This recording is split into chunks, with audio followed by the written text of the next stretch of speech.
Hey, what's happening, gamers? How's everybody doing? Welcome to a surprise stream of Lego Batman. We're going to be talking about some more news that's dropped that a lot of people aren't talking about, especially about Catwoman. And some other stuff. So you heard the musical stylings of the Batman the Animated Series soundtrack, which released during the 75th anniversary of Batman. And it's awesome because it's the soundtrack of the show. But I don't think it's every single song. I don't know, though. I only have the first volume. I think they've released, like, 3 volumes of the soundtrack. So I thought I'd give you guys a treat tonight because of the impromptuness. And we played the animated series soundtrack, which will have to be cut out immediately following the stream. Because reasons. I got several copyright notices while the music was playing. So those of you that didn't show up for the musical interlude, unfortunately you missed out on the animated series. And I was typing trivia in the chat. So... But maybe we'll talk about the animated series during this. Maybe we won't. I don't know. We shall see. Of course, we got our custom soundtrack rocking, so let me know if everything, you know, sounds good. Hello. Hi, people. How's it going? Yes, there is no Mario Galaxy stream, Odyssey stream tonight. There is not. There cannot be. Oh man. Alright, so we need to make sure that we unmute this. There is going to be another stream after this, an Ultimate Select, so look forward to that. Yeah, we can retweet that, that's fine. Okay, I have no idea where we were last time. Does anybody remember what we accomplished the last time? Anyone know? I don't remember. Check. We did a Commissioner Gordon stream a couple days ago.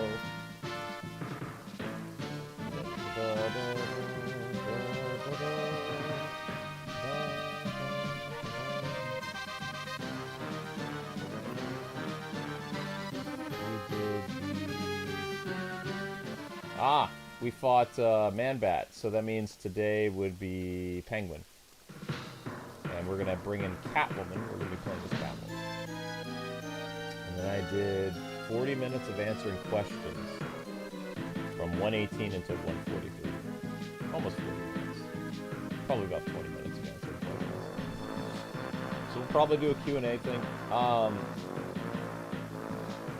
Before I get to the stream tonight, those of you that were on the Mario stream, my wife and I are having some difficulties.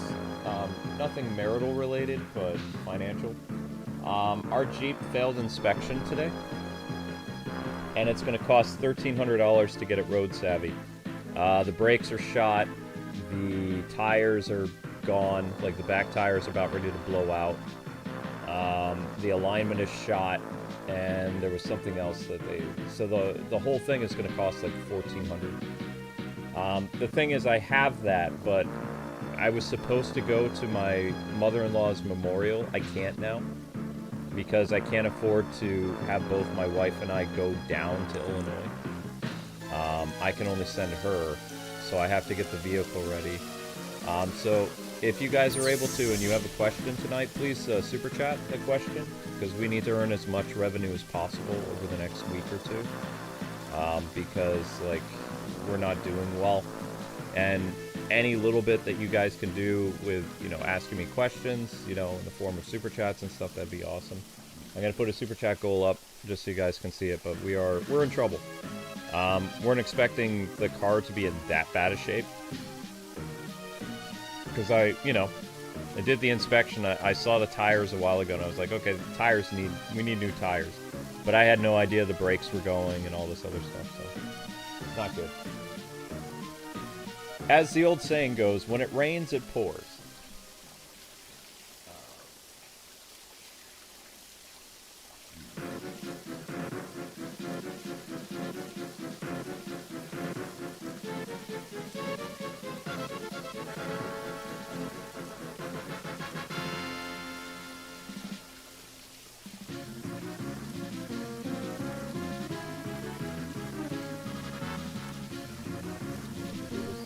Let me do it? Nope, they won't let me do the super chat goal. That's fun.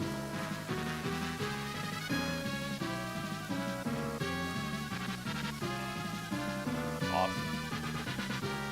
I hate when they do this. I do not like when they do this.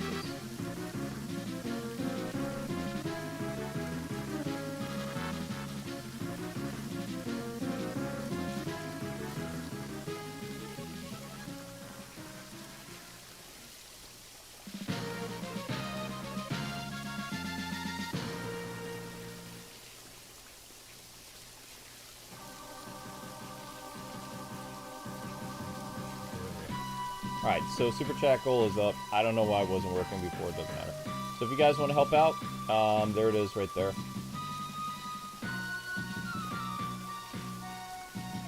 The Joker laughing fish was throwing off my PC. Weird.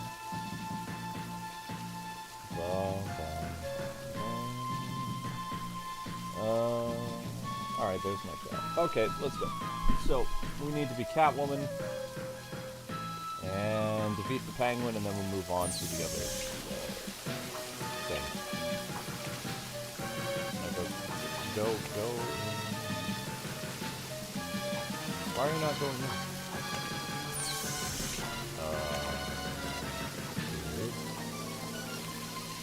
You gotta go in. You gotta go in! Why? Huh? Hey, Hey Garrett, how's it going? Okay, so it'll let Robin go in, but it won't let Batman. Sure, why not? Zoo's Company, too. So we did Zoo's Company, so next up is Penguin's Lair. Free play. Catwoman. Catwoman. And Batman. Sure.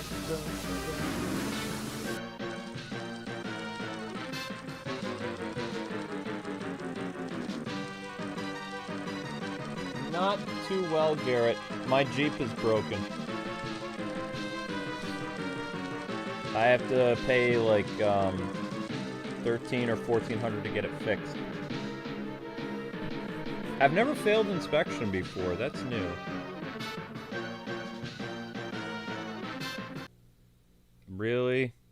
Really? You're gonna do that now? Wow.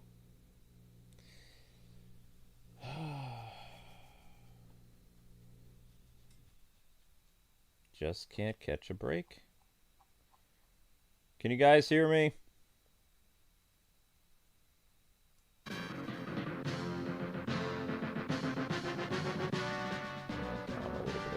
Alright, here we go.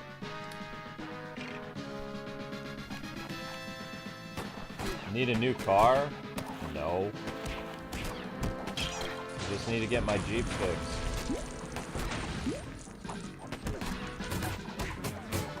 I love that Jeep. Why would I get rid of it?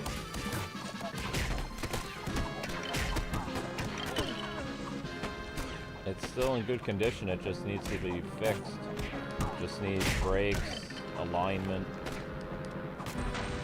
new tires. Be fine. Cheaper to get it fixed than to get a brand new car.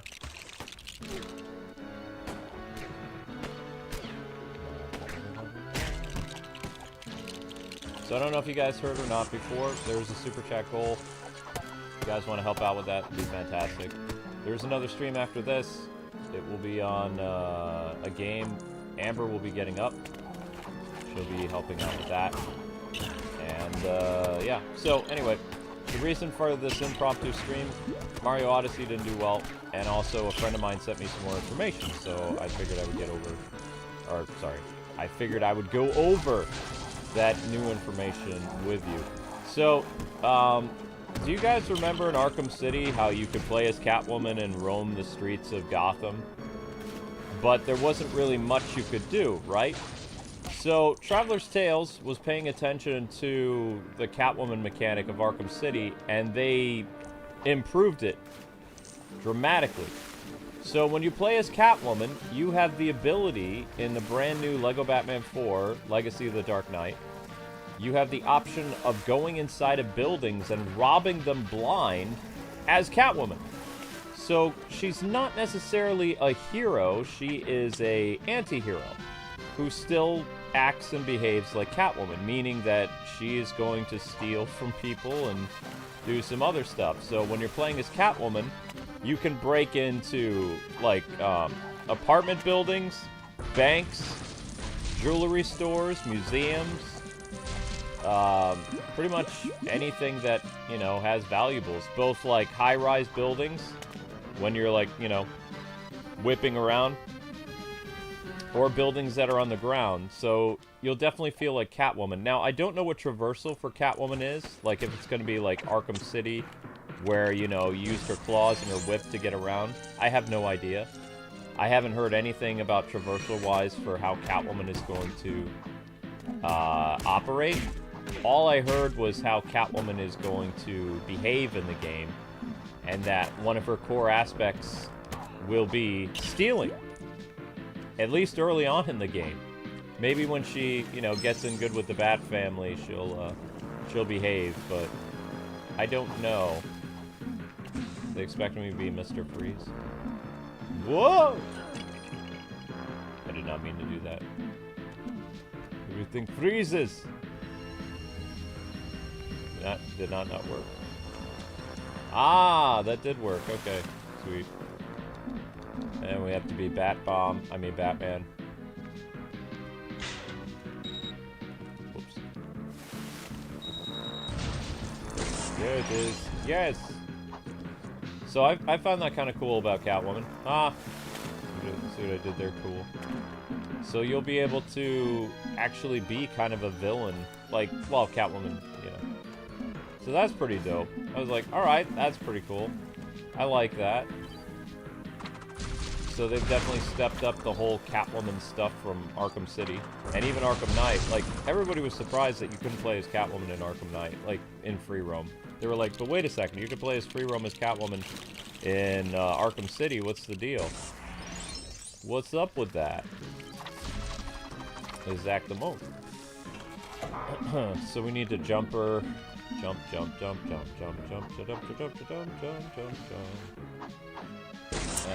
Let's see, what other little nuggets of knowledge can I give you guys from my contact? And this little nugget of joy comes from a friend of mine, who you guys may know. He is the LEGO Game News person on Twitter. Okay, so characters will have specific side missions in Gotham City. Doesn't really say, you know, what you'll be able to do, but you will be able to explore, multiple interiors. So they have said now, after they got back from Gamescom, that Wayne Manor will be in the game. The Batcave, they've gone into a little bit more detail, which I've kind of speculated, but I'll go over it. So the Batcave, as I've mentioned before, is fully customizable. Each player will basically mess around with the Batcave to suit your taste, to display your Batmobiles. There will also be a garage. Now, this is a cool thing. According to the lead director of LEGO Batman, the video game, like the new one, sorry, LEGO Batman 4, you can customize your Bat Garage to display your favorite Batmobiles. And again, they are saying that they're going to try to put as many Batmobiles as possible in the game. The main project lead keeps saying all Batmobiles, but I think they're going to change their tune pretty soon because there's too many Batmobiles. Based on my own research, just going by popular Batmobiles, there are at least, since the 1940s, 35 signature, well-known Batmobiles by Batman fans. In the movies, video games, TV shows, and the comic books. But there's actually more Batmobiles than that. If you look at all the different Batmobiles that have happened over the past 30 years, Artists have created over 25 brand new Batmobiles just in the past 30 years. Some of those aren't all that well known, though. It depends on, you know, the writer and the artist and stuff like that. But there is too many Batmobiles. So I'm still saying true to what I've said before, that I don't believe every single Batmobile is going to be in the game. I think all the popular ones will be. I think that's a given. So all the movie Batmobiles, all the TV show Batmobiles, which, believe me, there wasn't that many TV show Batmobiles. I know some people are like, oh, there was a lot of TV show Batmobiles. It's like, no. You had Adam West, you had Filmation. And Filmation Batman is just, again, a color swap for the Batmobiles. So instead of the black and red, you had a different Batmobile. You had blue and black for the Filmation and the Super Friends Batmobile. So it's still Adam West Batmobile, it's just a little bit different. I forgot what I was supposed to do here. I'm supposed to take Robin down here and do what? Oh, flip the switch. There we go. Hooray! I'm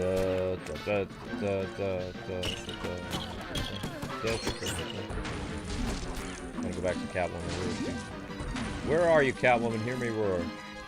So I saw some of you guys in the chat, you were like, oh, I think they should get the animated series Catwoman to play Catwoman again. It's like, I don't think the actress will do that. And I don't think the actress who played Lois Lane would be considered, you know, Catwoman. Like what they did, and I hate to do this to you guys, but the fact that they changed the Lego Batman actor to be Robert Pattinson, the Robert Pattinson sound-alike or whatever, most likely they're going to get a lady who sounds like Zoe, or they'll get Zoe herself to play Catwoman. I don't think you're going to have a more traditional-sounding Catwoman in Lego Batman 4. I highly doubt that. I could be wrong, but I don't think so. Mainly, Warner Brothers is a creature of habit, and once they go all in with something, they're going to continue to go all in. So, they're most likely going to get a Catwoman that sounds like Zoe. That would be pretty much a given. Whoops. Which, I mean, it makes sense, because they have a impersonator for Robert Pattinson, so... Catwoman, meet Catwoman. I thought Catwoman had a purple costume in this. Maybe she didn't.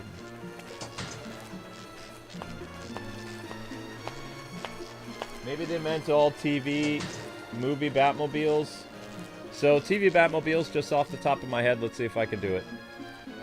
We've got 66 Batman, Filmation, Super Friends, so that's 3. Batman the Animated, or sorry, Batman 89, that's 4. Animated Series is 5. Batman Forever is 6. Batman and Robin is 7. New Adventures of Batman and Superman would be 8. Justice League is still the same Batmobile as the New Adventures, so it doesn't count. The Batman 2004 would be 9.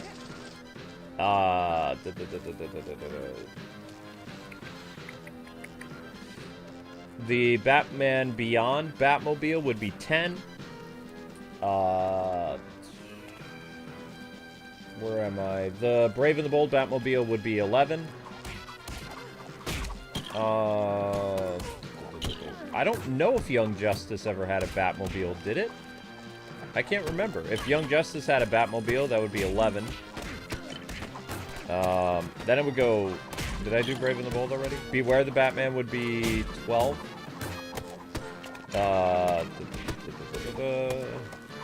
Justice League Action would be 13. Bale would be 14.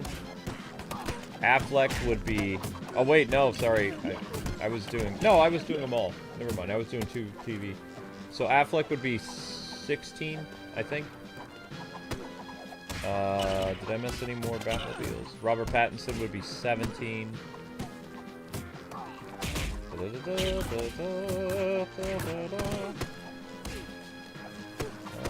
Was there any other cartoon and movie Batmobiles? Oh my gosh, there were different Batmobiles in the animated movies too. Yikes. Nah, we're not doing that. I doubt they know that. I doubt they know the different Batmobiles from, like, Batman Under the Red Hood, Batman Superman, Public Enemies, Batman Apocalypse, the anime Batman movies. I don't think they know all the different Batmobiles. At least I hope they don't. I hope they just stick to the other stuff. Although it would be cool to see, like, the anime Batmobile pop up or something. The question is, would it? I don't know. That's a good question. Yoink.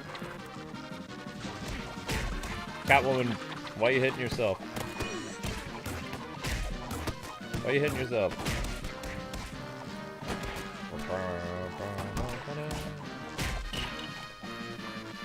Do you have to use the wind-up penguins to blow this up? Or can you, ow, can you just blow it up at your leisure? Oh my gosh, you can cheese it! Ha! Oh, that's funny. You can cheese it with the wind-up penguins. Look at that. Boom. I never knew that. Ha!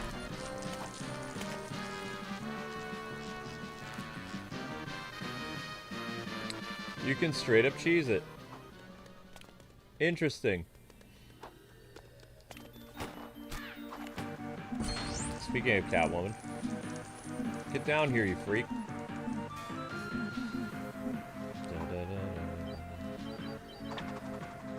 Batarang to the face.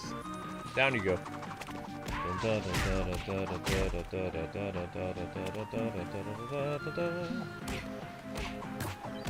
One of these days I'll finish the animated series game. I just need to know how to beat the Riddler. Back off, lady. You, me, we're throwing down here.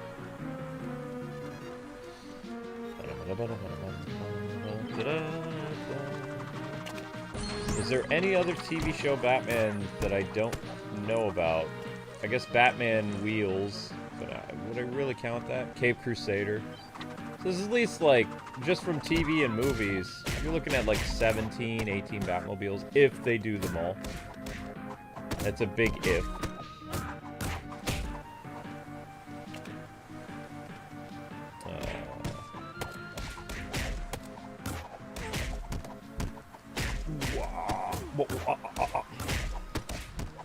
Okay, so that was Garrett's thing about Batmobiles.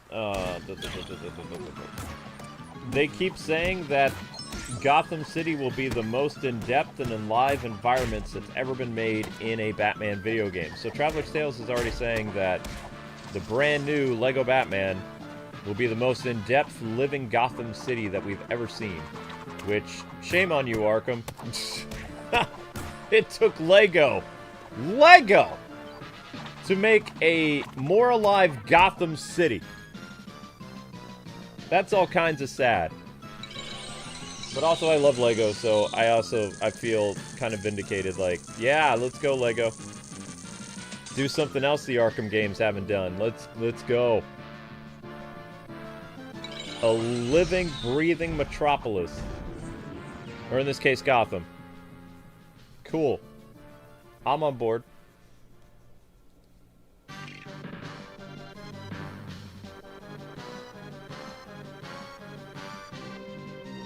be frank, the Gotham Arkham things was never really alive. Yeah, I know. But they always made excuses why the city had to be empty. It was like a running meme. Let's see. The first one, he's isolated on Arkham Asylum. Okay. The second one, he's inside prison. Yep. Makes sense. Okay. Only inmates and stuff in Arkham City. Sure. Arkham Origins on Christmas Eve. Bomb threat or some type of storm warning or something dumb. I don't remember. Some reason that they closed down the city. And then Arkham Knight, bomb threat by Scarecrow. Chemical warfare or something. They evacuated the entire city. So, I mean, there were reasons behind the evacuation, but it's a meme. You know, it's a literal meme. It's like, why? Why did you do this?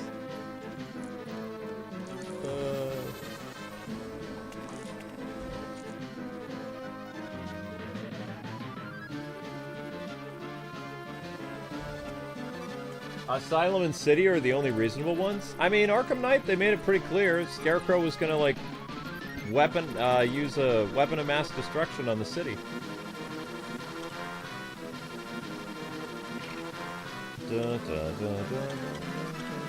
I thought there were 2 versions of Catwoman. Didn't she have a purple costume? There it is. Yep. She did have a purple costume. Tropical Joker. Penguin Minion? You mean the penguin? Lock. Ra's al Ghul is locked. How do you unlock Ra's al Ghul? I don't even remember that. Police Watercraft. Okay. Alright, so we got classic Catwoman. Let's go. Whoa.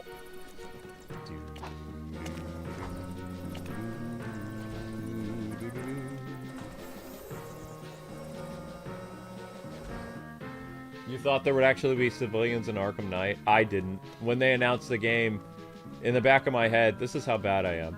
When they announced Arkham Knight, I was like, how are they going to evacuate the city this time? I didn't even give them the benefit of the doubt that it would be a Gotham where there would be people. Immediately in my head, I was like, it's gonna be empty again somehow. But what I'll never forgive Rocksteady about is not just the Tim Drake stuff. No, that's besides the point. When they did, I don't know if you guys remember this, but the pre-alpha footage, they showed Nightwing and Robin standing next to Batman on a rooftop, implying that you could switch off between Batman, Nightwing, and Robin in Arkham Knight. And for several months after they showcased that, they didn't correct it.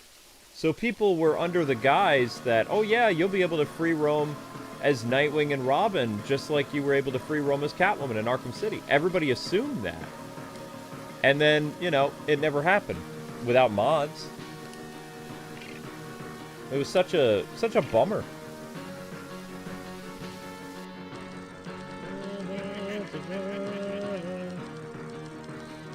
Oh, we got a super chat.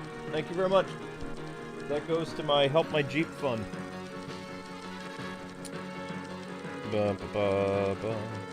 I also ran with that story, like, in some of my early Arkham Knight news videos. I was like, free roam as Nightwing and Robin confirmed.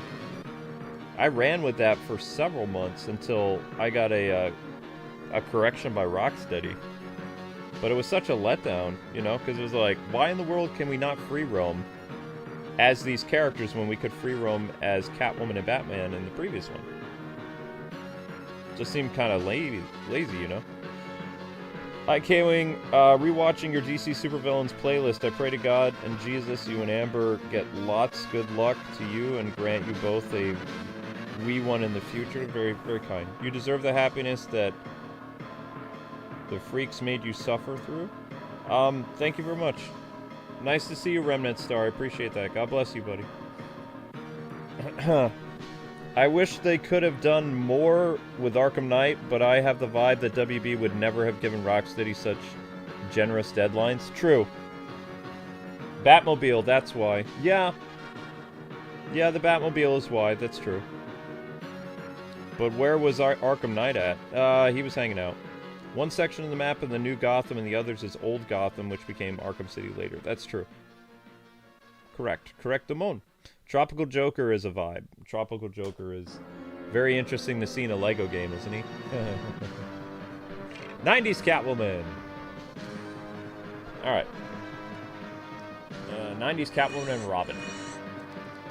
I hope they bring back the Lego Batman 1 costumes for all the characters. Here's something that I haven't gotten confirmed yet. And I'm just going to pause here real quick so I can explain this. But I've heard some conflicting reports about one of the things I talked to you guys about a while ago, where I was like, it's strange that they would show Jack Nicholson's Joker in Ace Chemicals as Red Hood 1, but later show Joker from The Dark Knight. I was like, how are they going to go about that? And the director of the game, unless they change their mind before release, let slip that there will be other looks to the villains as you progress the story. So Batman and his villains' appearances will change. When he means Batman's appearances will change, different costumes will be available over the course of the game. Like the main movie costumes will be part of the main story. So, like, as you play the game, you will unlock the Keaton suit, which is known as the black suit in the game, when you're doing a certain section of the game. You start out with the Matt Reeves bat suit, then you get the Keaton bat suit, you'll get the Batman Forever bat suit, you'll get the Bale bat suit, you'll get the Ben Affleck bat suit, and then you'll get the Adam West suit and some other stuff as you go. Plus, you'll have a store where you can go talk to Batmite and buy the different bat suits on top of that. But some of the bat suits will be unlocked via story progression.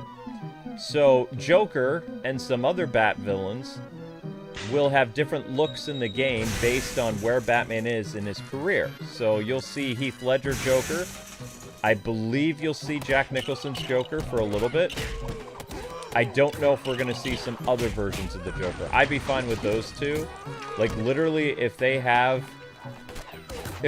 that one Joker that I'm not going to say it, because I do not want to manifest that into reality. But if they have that Joker, that is some serious trolling that wasn't necessary.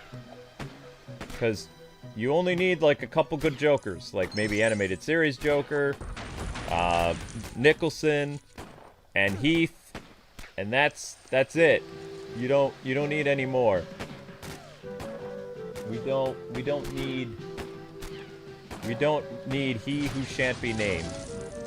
He who went to Disney. He who went to Tron. We don't need him. We don't want him. Otherwise, we're gonna have to hurt Traveler's Tales really, really bad with our wallets.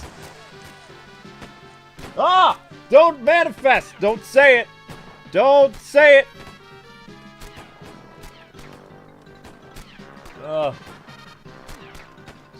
Stay away.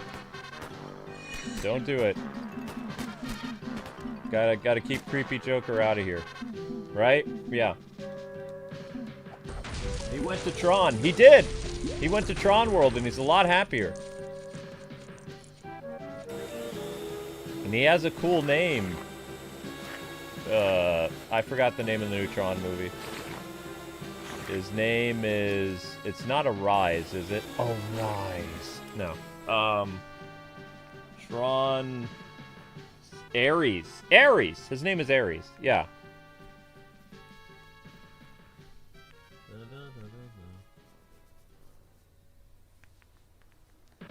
What about the Joker from 2019? I guess. Sure, Joaquin Phoenix Joker is acceptable. I guess.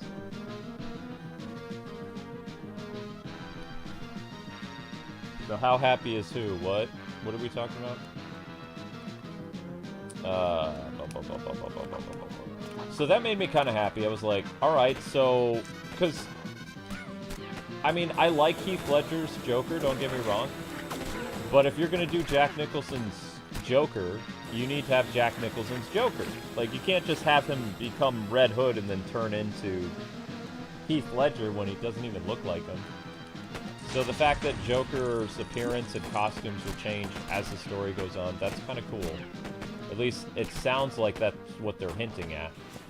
So I guess we'll find out if that's true or not, you know. But that would be pretty cool. It still doesn't forgive the fact that we can't play as the villains and stuff like that, aside from Catwoman. And make no mistake, Catwoman is a villain in Lego Batman 4. She can literally break into people's houses and steal from them, like in free roam. I'd be really curious to see what Batman thinks about her stealing stuff, but since he probably will tag along with her, technically wouldn't he be stealing stuff?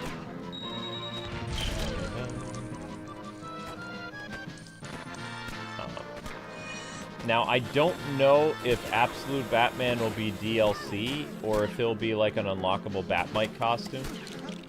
But, based on the characters that are in Absolute Batman, like Bane, Batman, and Catwoman and stuff like that, I could see them doing DLC for Absolute Batman in Lego Batman 4. Highly likely.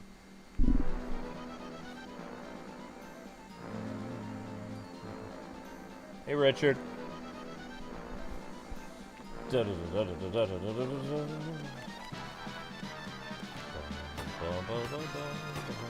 Batarang. Vertarang.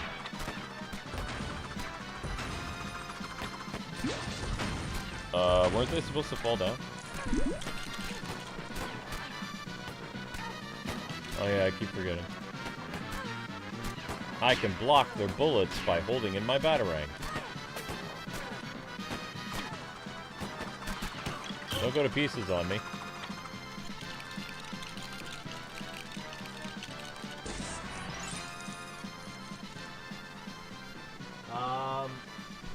Do I think there'll be free roam characters in Lego Batman 4? I don't know. I think it's just the 7 playable characters. They have gone out of their way to... It's not... In the previous Lego games, how I've been talking to Lego content creators, and they explained it to me best, because, I mean... Yeah, some people see me as a Lego content creator, but I'm a variety channel. I play all types of games. It's what makes me unique. I'm not stipulated by just one genre of game, which people assume that. People think, oh, you know, I was just a Disney Infinity channel, or Amber and I just did Skylanders, or, you know, we just did Lego games. We've done everything. We have 17,000 videos on hundreds of video games. We've covered more games than a lot of YouTube channels for 18 years. But we like Lego games, and we liked Skylanders and stuff like that. And, you know, if they make more Lego games in the future, we'll totally cover them, but we're not really a Lego channel. You could make the argument that the 01 channel is a Batman channel because it got typecast, which you'd be correct. The Batman channel can't be a variety channel. It's tried to. I even call it the Batman channel sometimes. The 01 channel, it's always Batman. Always Batman or DC. It'll never change. Which makes it hard to go over there sometimes because it's like, all I can do is Batman, and some days I just don't want to talk about Batman. I like my job online, I don't always want to talk about Batman. I am an anime guy, I am a gamer, I am all kinds of stuff. There's lots of things in my repertoire that I can talk about. It doesn't always have to be Batman, Batman, Batman. But some people on the internet think that I only do Batman. Which is like, I'm a gamer first, curse you!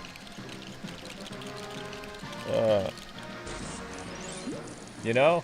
But I do like Batman a lot, and I'm very knowledgeable, I guess. It's just because I've been around so long.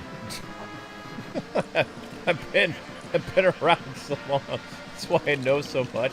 Plus, I grew up in the greatest decade ever, the 90s, which had a plethora of Batman stuff.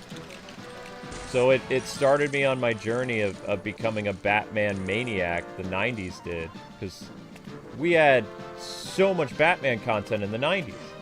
Video games, movies, cartoon shows, comic books, theme parks, merchandise up the wazoo. So much stuff in the 90s. And the 90s took a lot of risks with Batman, too. They broke his back. They, you know, had him retire and become Batman Beyond.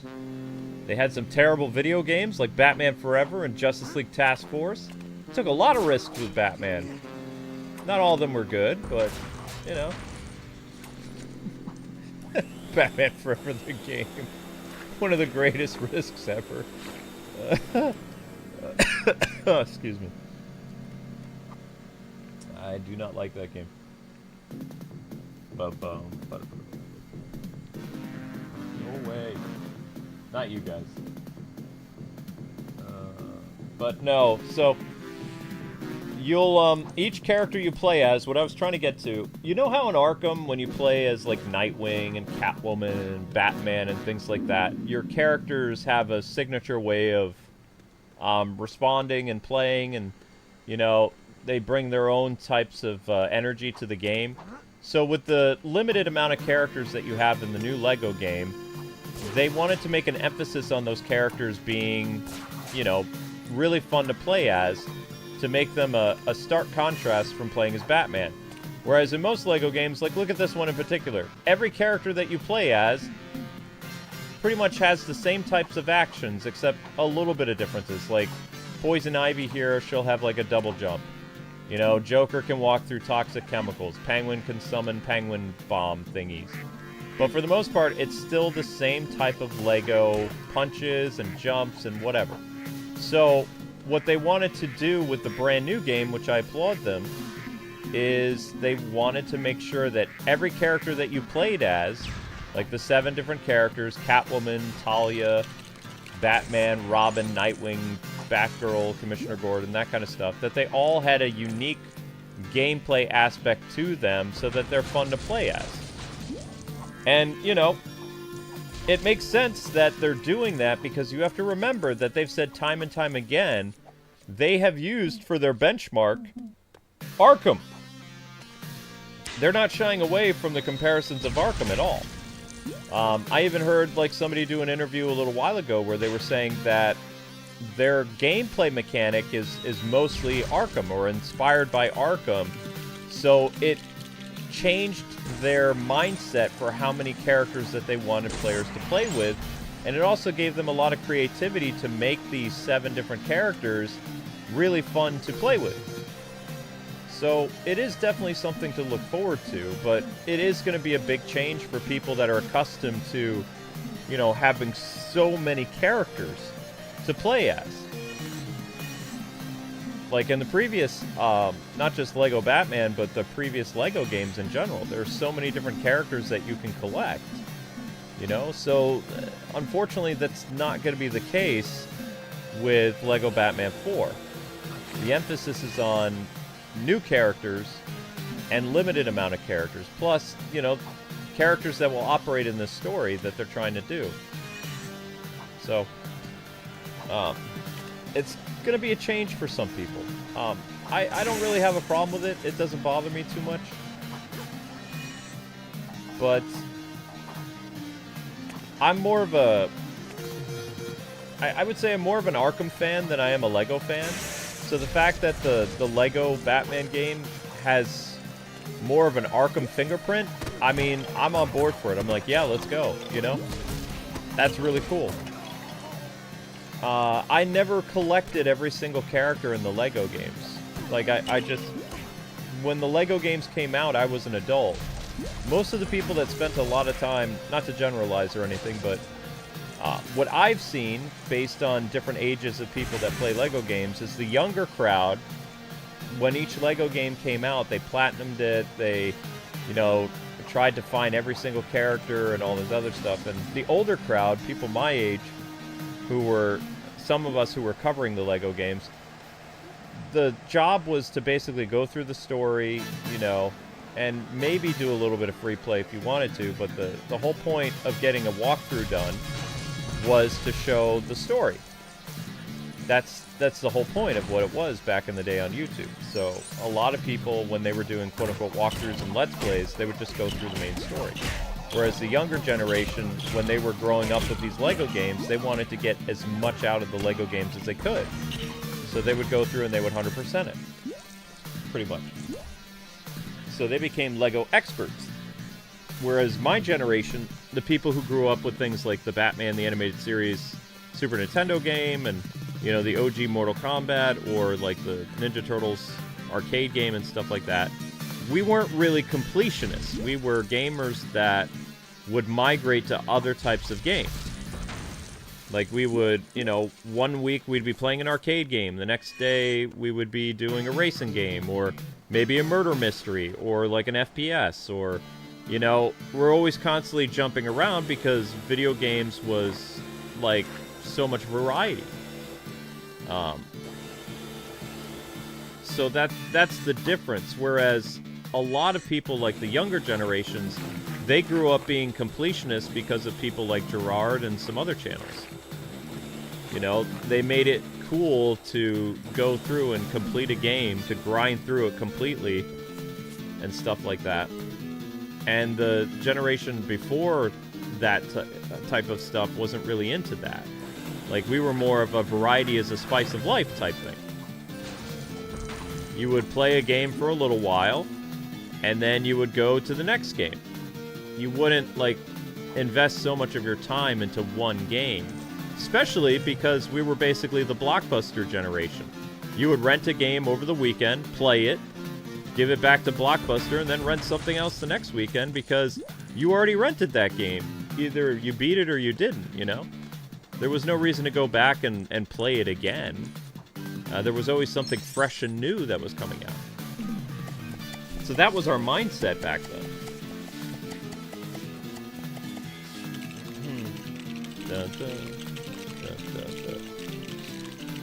So, I wouldn't say it's a controversy, but the people who are upset with Lego for, like, basically getting rid of all the major characters you can unlock and stuff like that, my generation doesn't really care as much. We're like, oh yeah, let's have Lego Arkham. It's not a big deal that you can't get 200 characters. It doesn't really faze us. The Lego channels are pretty upset about it, but most of them who have been covering Lego games for 10 years or whatever, they're already fully on board with the new Lego Batman because they played it. They got to go to Gamescom, or they're going to New York Comic Con, and they're going to play it, you know? They're already totally on board because they experienced it. I still haven't experienced it yet. Where's Tropical Joker? There he is.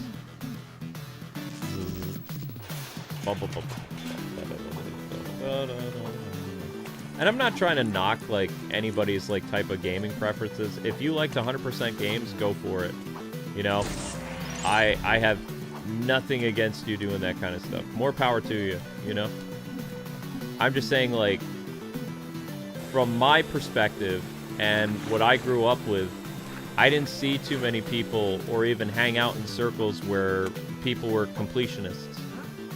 That was the generation that came after me.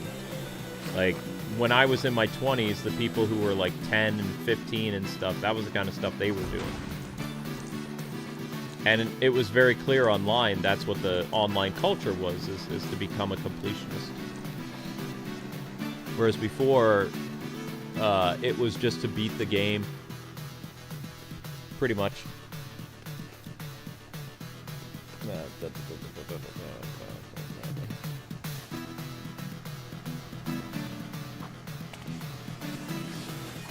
Why is this here?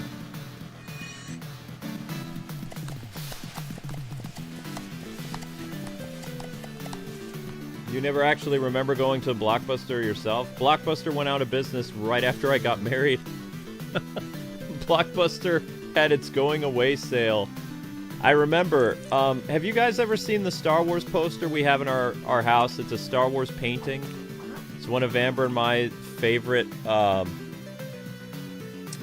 pieces of artwork we've ever gotten. It's Return of the Jedi. It's a beautiful oil painting. We've had it forever. We used to have it hung up in our Boston house. I don't know if we have it hung up in this house or not. We've been meaning to hang it up, but it's huge. It's a giant oil painting. Gosh, I don't know where it is, actually.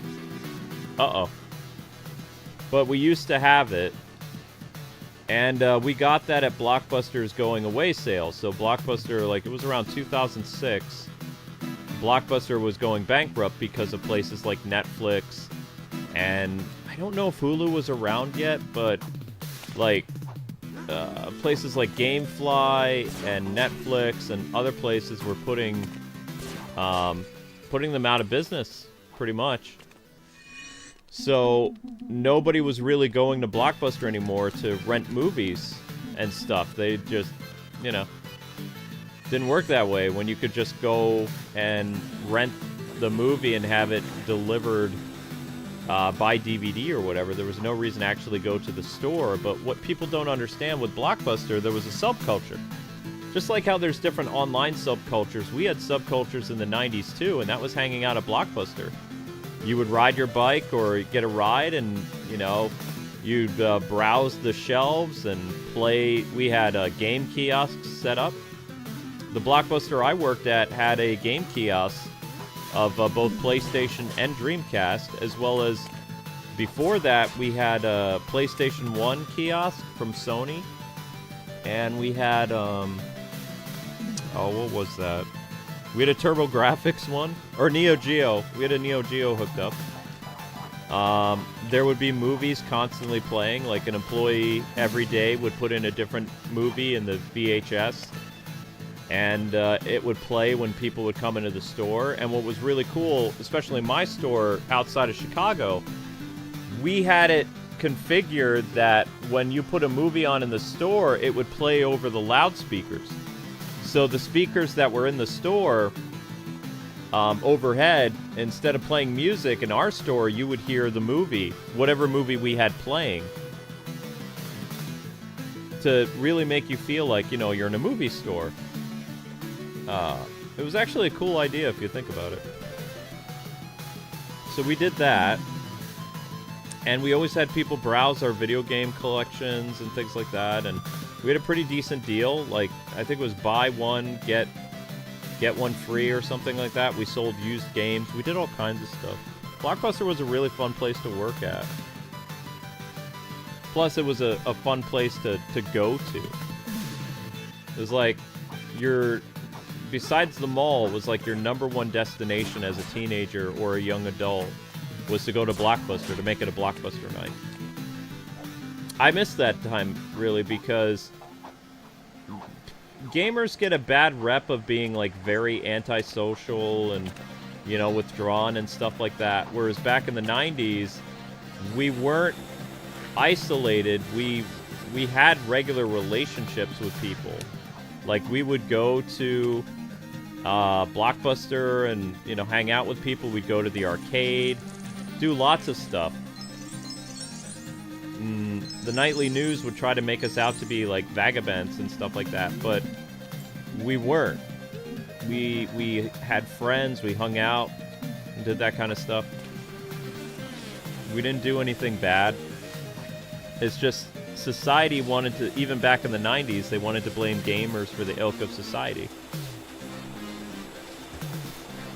Which was irritating, but, you know,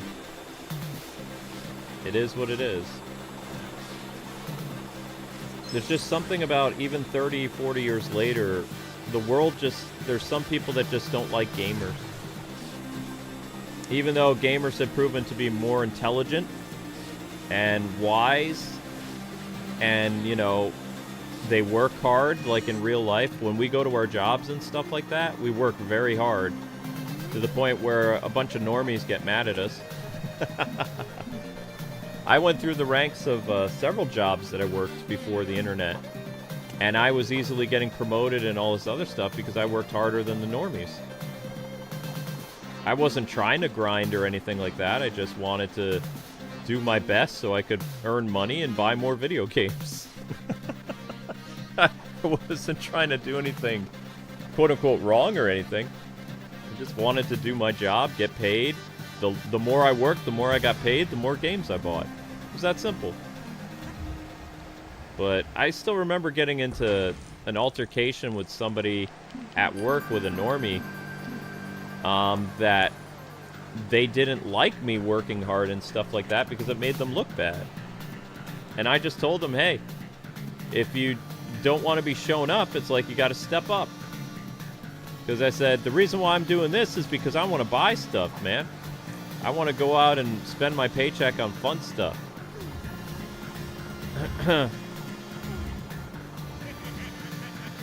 Lego Batman Legacy needs to come out. I missed another super chat. I'm sorry about that. One sec. My computer's running kind of slow. Remnant Star again. Kwing, if Traveler's Tales do make a Lego DC Supervillains 2, what could the story be? I do remember the cliffhanger about the Anti-Monitor. They weren't doing a Lego DC Supervillains thing, Remnant. I've talked about this before, but I'll talk about this again. So their plan was to make a Crisis on Infinite Earths game, and it was going to be called Lego Crisis or something like that. Lego DC Crisis. It wasn't going to be Lego DC Super Villains 2. They were going to do the Crisis on Infinite Earths storyline through Lego. And the plan was they were going to release it in 2021. That's what their hope was. A year after they finished Lego DC Supervillains, and they wrapped up the DLC by mid-2019, that's when rumors of, like, a global pandemic started up.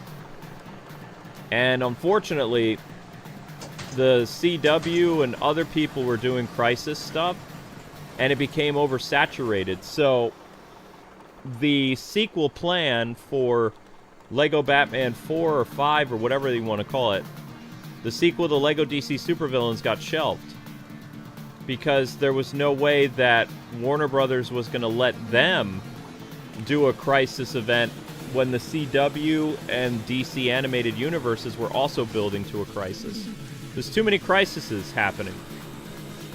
And while Lego would have done the Crisis stuff better than the CW, it didn't make it past the pitching.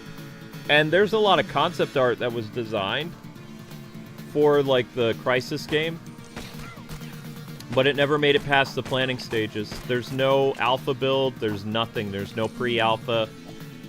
There's a couple concept arts for Crisis. That's it. And one of the people who was involved with the pitch for Crisis ended up leaving Traveler's Tales before the Skywalker Saga. So they left Traveler's Tales over not getting the Crisis game made. That's what I keep hearing, so, you know, whether or not it's true, I don't know. But that's what I've heard for years now. It's been the same consistent way of describing Crisis that I really believe it was real. And also I do believe that the cancellation of that game based on there was so many things happening with Crisis on Infinite Earths, this and that WB would have looked like such a joke company if they continued to milk that storyline, which wasn't doing very well for them, on television anyway, and in the movies.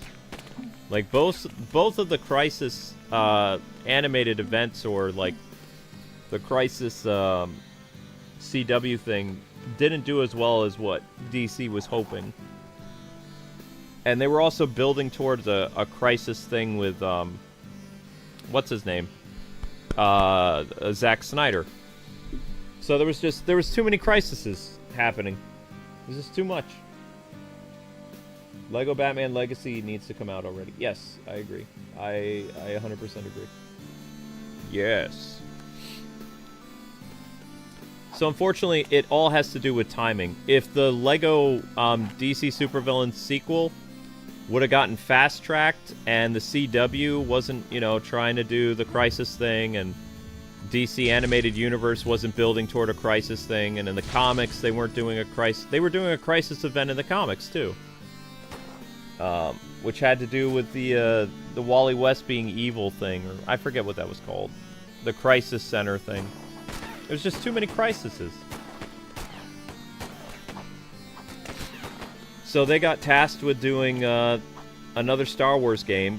They were planning on working on a Lego Batman game and the Lego Star Wars game at the same time, but when the pandemic happened, their resources and their teams, instead of being like... They had several teams that would work on other projects at the same time, and then when they were near completion or whatever, they would all kind of band together and they would finish stuff. That's why you had so many different Lego games come out at the same time in a year. There's usually Lego games spaced out 9 months apart. And if you go back and you look at the release schedule for several Lego games, like Lego Jurassic Park, Lego Batman, Lego Harry Potter, all this other stuff, the space between the games is not that much. Whereas, you know, in the pandemic era, the Lego games took, like, several years to come out. Because, you know, resources and other problems. not doing that.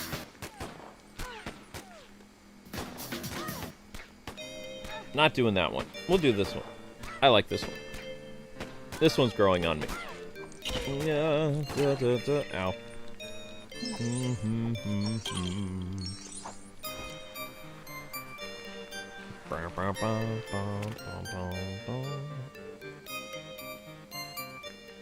I love my custom soundtrack. It makes things more fun. 1240.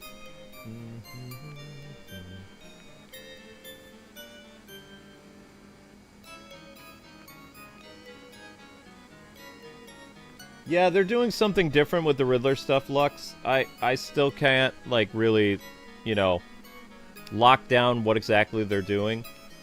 But the Riddler stuff is important. And it won't be as annoying as Arkham.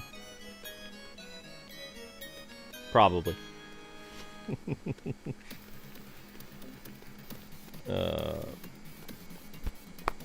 And there's other villain stuff that you can collect in the game. It's not just like, oh, go and do the Riddler stuff. There's other side villains that you can collect stuff and do, like, things for them.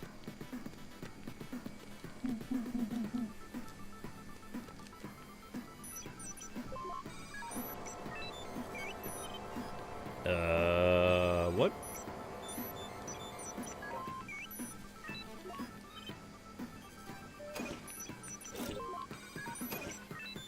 What exactly?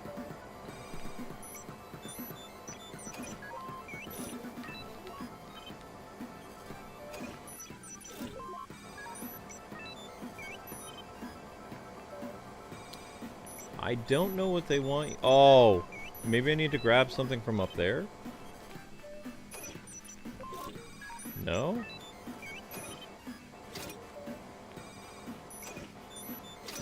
Huh. Really?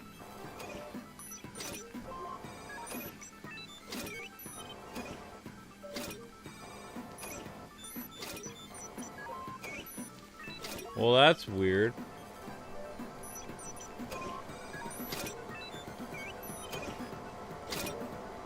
I don't know what I'm supposed to grab there.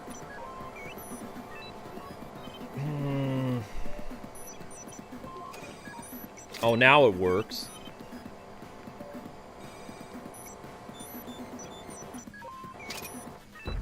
Okay, that's pretty straightforward.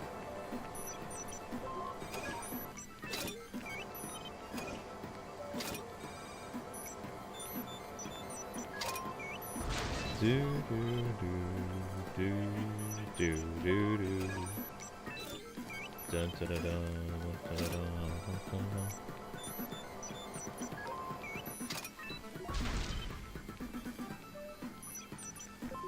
Alright, well, how do you get it? Oh, never mind, that's how you get inside. Aha!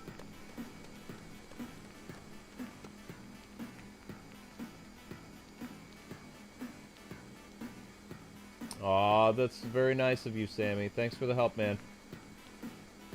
I'm not able to be part of the streams as much. My work schedule changed from 4 to 12. Well, I'm glad you're getting, like, work stuff again, Sammy. Also, hope your living situation is getting better, buddy. You had a pretty rough year in 2024. That was the year you got married, too, wasn't it? Or was that 2023?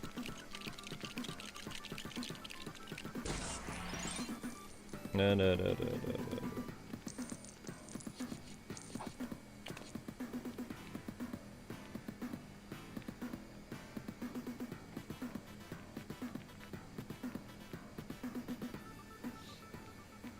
Yep, thanks for the super chat, Sammy.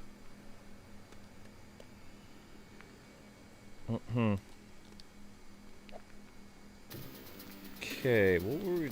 I've never done this one before, I don't think.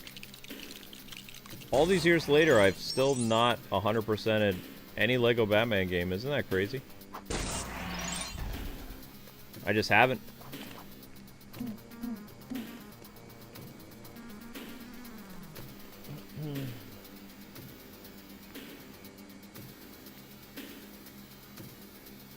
Oh, wow. It was 2025, Sammy? I'm so sorry.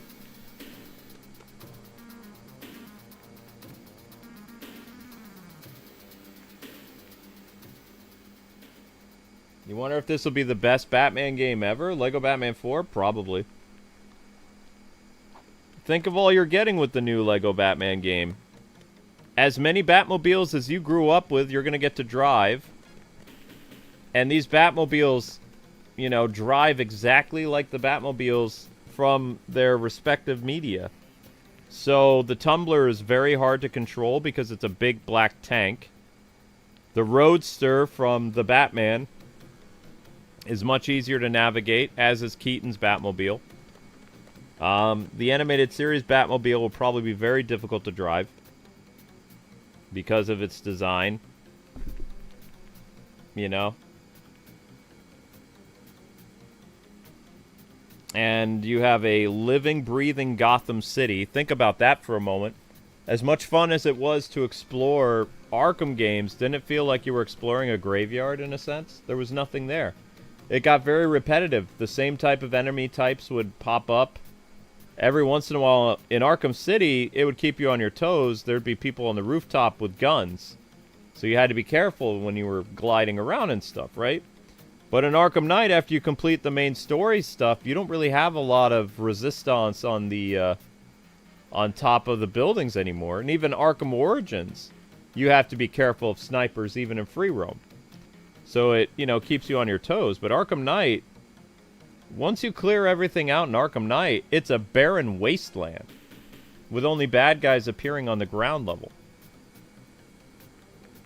Go back and play Arkham Knight. You'll see what I'm talking about.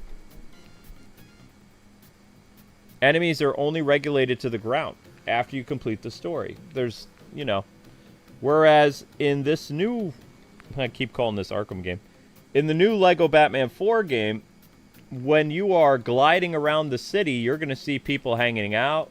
You're going to see cars driving. You know, there's actually traffic on the road like Lego City. You remember that? There was traffic a little bit in Lego DC Supervillains, but not that much. So you're going to have like traffic culture very similar to what Lego City was. So that's a big deal.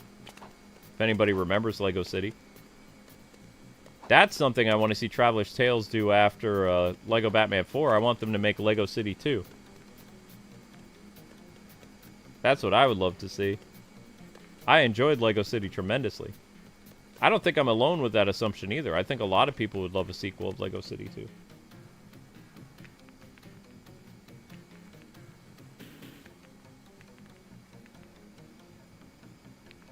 I don't know. If I was at Gamescom, I would bring up Lego City to them and see what they said. Like, I always ask I ask hard, fun questions when I talk to game developers. I've always been like that.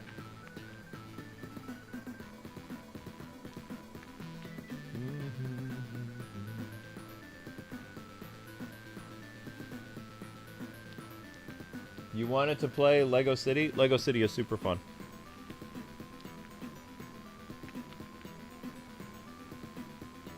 What was originally a Wii U exclusive ended up becoming a gem on every other console. I even think, yeah, there's a Lego City there's a port of it on Switch, I believe. Yeah.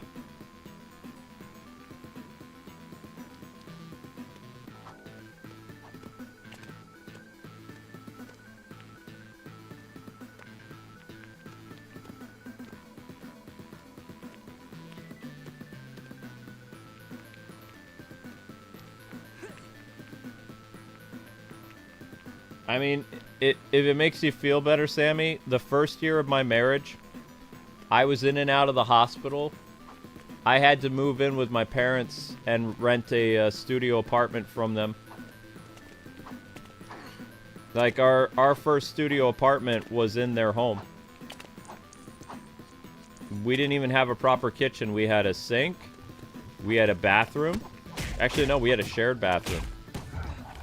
We had a hot plate. And we had a bed, a desk, and a TV. I was in and out of the hospital so much that I lost our apartment. So we lived with my parents from about a year. And then we got our next apartment outside of Boston. But our first apartment in Boston we lost because like I couldn't hold down a job with my like constant like medical stuff. And that was before YouTube took off. Once YouTube started to pay by 2009, we became more independent, but it was very rough because I wanted my wife and my parents to have a great relationship. And it didn't work out well because, everybody drove each other nuts. It's not easy to live with family. Family takes you in when you have no place to go so you don't end up homeless, but it's not an easy situation. So in the early days of YouTube, Amber and I we didn't look like we were upset, but we were living in a cramped conditions. We were living in a studio apartment. And, it wasn't fun. So, I'm trying to think what year that was. That would have been 2000 and... We lost our apartment in end of 2007. So, November of 2007, we lost our apartment. And I was doing YouTube part-time. So, 2008, the year of Lego Batman 1. And then 2009, we moved into our next place. Something like that. So, I mean, I understand, like, your situation about living with friends and family. It's rough, but you'll bounce back. I did. Just takes a while. My parents were sweethearts, and, like, the money that we paid for rent, they gave it back to us so that we could have our security deposit.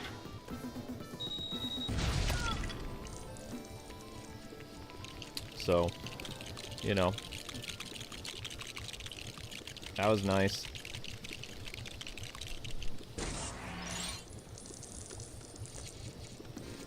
But we did drive each other close, or we drove each other apart. If I hadn't have done, if I didn't have my medical related stuff that forced us to do that, I think my mom and my wife would have had a much closer relationship. And it wasn't the best relationship early on because, you have adults living together. It's going to be a clash of all kinds of stuff. So that was rough.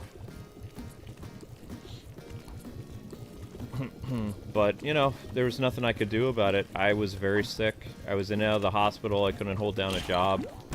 No apartment would risk us as a tenant because it was a problem. The ambulance was there a lot.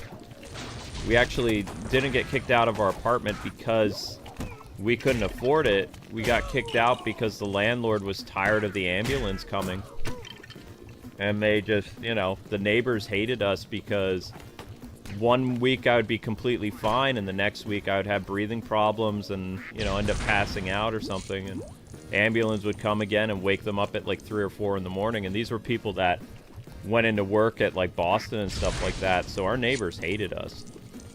Like we were just completely, the community did not like us. And like I said, it wasn't my fault. I was sick.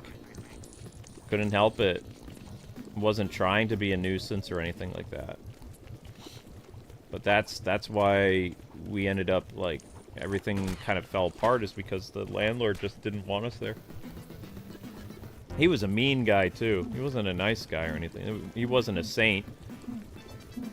He never liked us. But he really didn't want us to be there.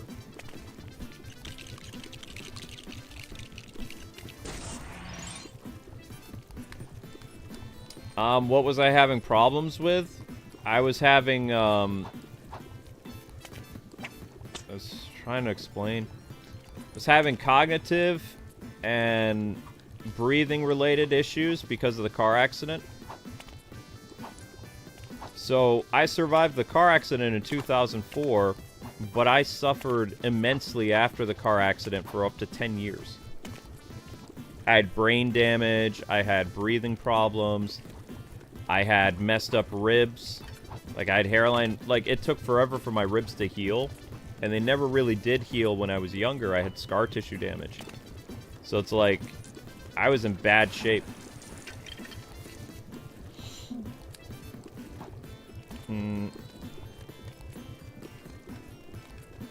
I developed a panic disorder on top of all that.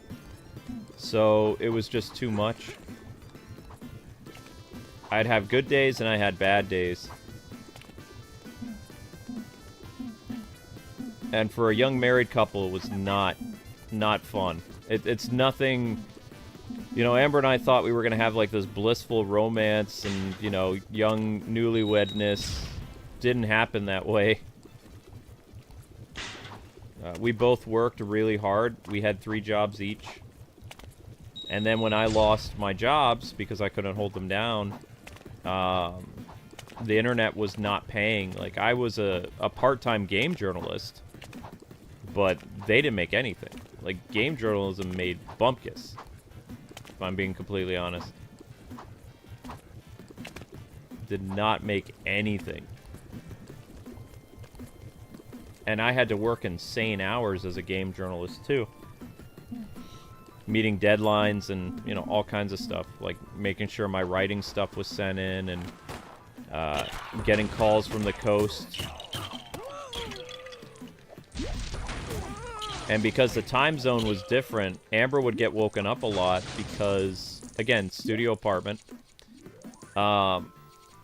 When it was 9 o'clock in California, or wait, no. When it was midnight in California, it was 3 a.m. here. So, Amber got woken up quite a bit because she was a early to bed, early to rise person because she worked at a orthodontist company. She was a assistant to an orthodontist. She did the x-rays and some other stuff. Like, Amber's had lots of jobs. So she needed to be up, like, really early to work at that office or whatever.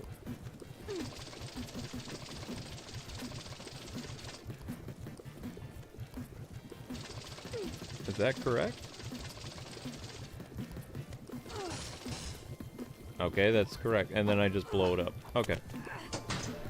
So, Amber didn't like getting calls from the West Coast when she was sleeping because it was hard for her to get back to sleep. And also, we lived in our first studio apartment before living with my folks for a while. We lived in a very bad place in Boston. So there was always, like, people yelling. There was police sirens all the time.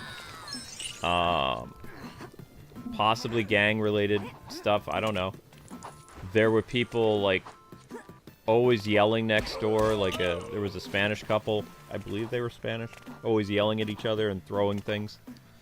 So when you got woken up, we also had, like... I've never shown our first studio apartment. Because we didn't have good memories of it. But it looked like... Where we were living, it looked like Gotham City. Like... There was literally one wall in our bathroom that the landlord had used duct tape and electrical tape on to cover the hole. And we didn't have a cat, and I swear I could hear mice behind the wall. You know, it was a bad situation, that first studio apartment. But my parents' house was even more cramped. And even though they weren't home very much, it didn't feel like... Amber sometimes says, like, our first couple years of marriage, she doesn't feel like we were married because it was a very trying time for us. Like, I still view it as, like, we were married and stuff, but... Because, you know, she sees it differently because we weren't independent. Which is... Sometimes it hurts my feelings when she says that, but, I mean, it's so long ago. We've been married for, like, almost 20 years. So... But yeah, that was rough. I didn't like it, and the hospital didn't like me either because I was at the hospital so much. They were just kind of like, this dude's just wasting all our money, and Even though he paid off his debt and stuff like that, he's still coming to the hospital. Like, the doctors, the ER doctors, everybody was getting annoyed at me being there. To the point where sometimes I would go... You know how... If you live in Boston, Boston has a couple different hospitals. So I would change hospitals. Like, if the ER ambulance came, I'd be like, okay, They're like, which hospital do you want to go to? And I'm like, want to go to a different one. So... You know, it was... Outside of the gaming stuff kept me sane. The other stuff... Other life stuff was very difficult as a young man. Had I not had my car accident, a lot of things would have been different. But unfortunately, I had the car accident, so... Why can't I get in there?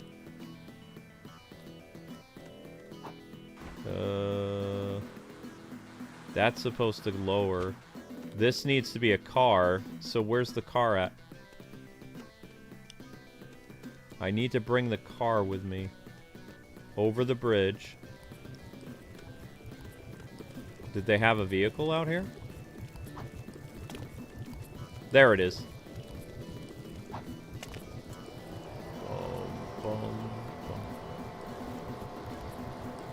But I don't mind talking about it now. It's been so long.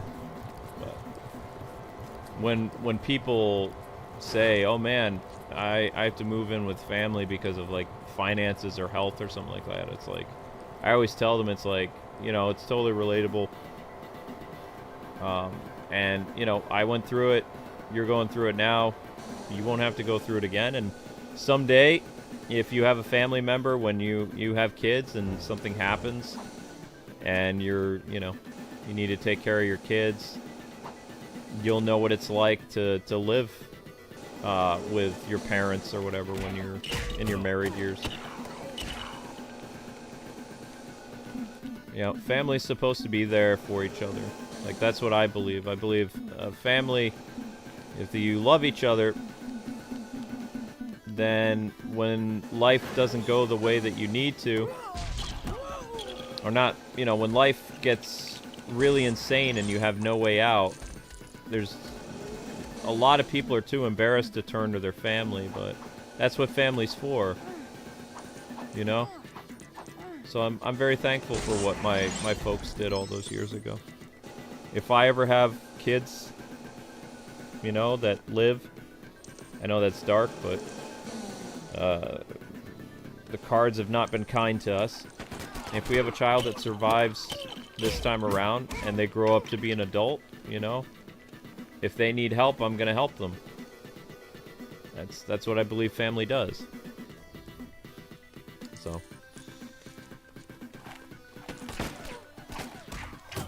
Whoop, whoop, whoop.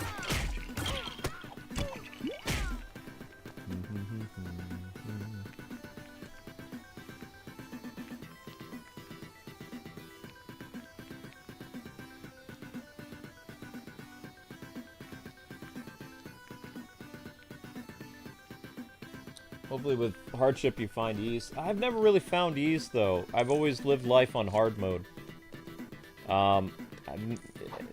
It's never...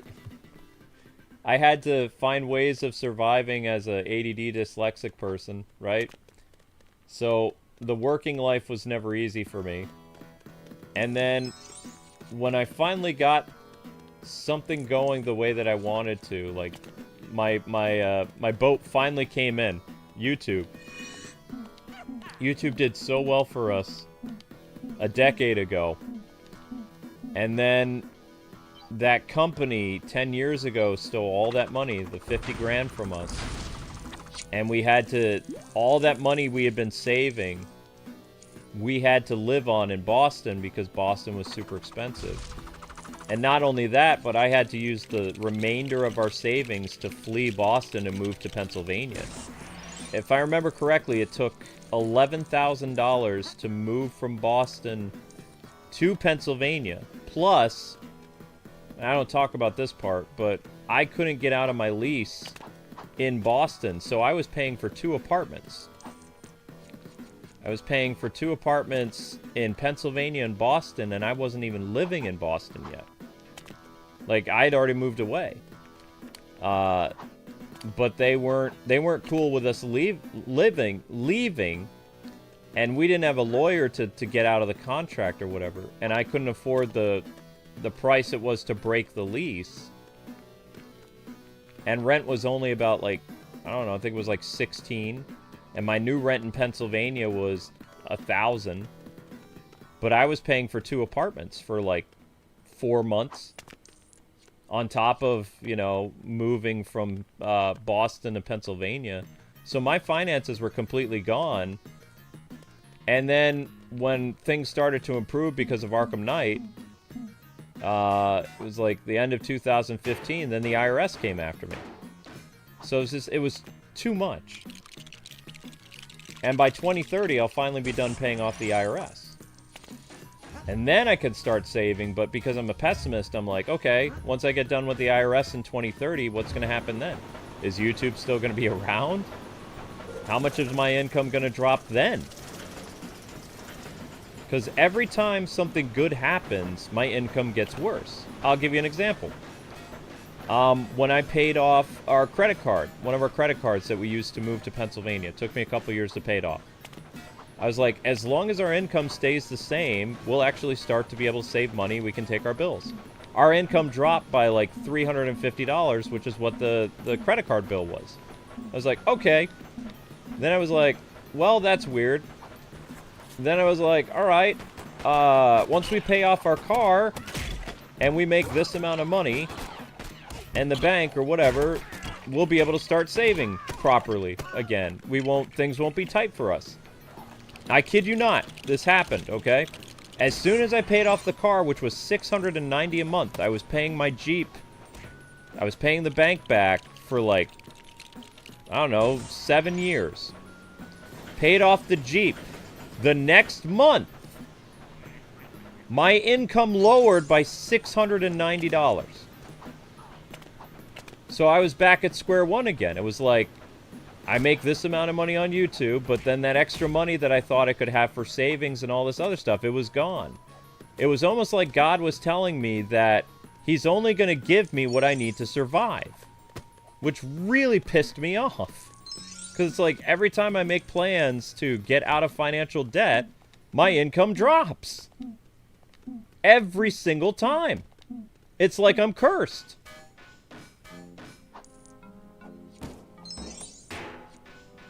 So I never, you know, I've never gotten to enjoy any type of financial freedom or joy from YouTube. I've been a wage slave this entire time. My entire YouTube career. Never gotten to do anything fun. Never got to go on vacation. Never done anything. It's always the same thing.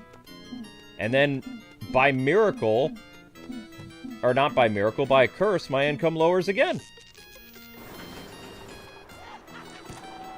So, like I said, I don't know what's going to happen in 2030 when I finally pay off the IRS. Because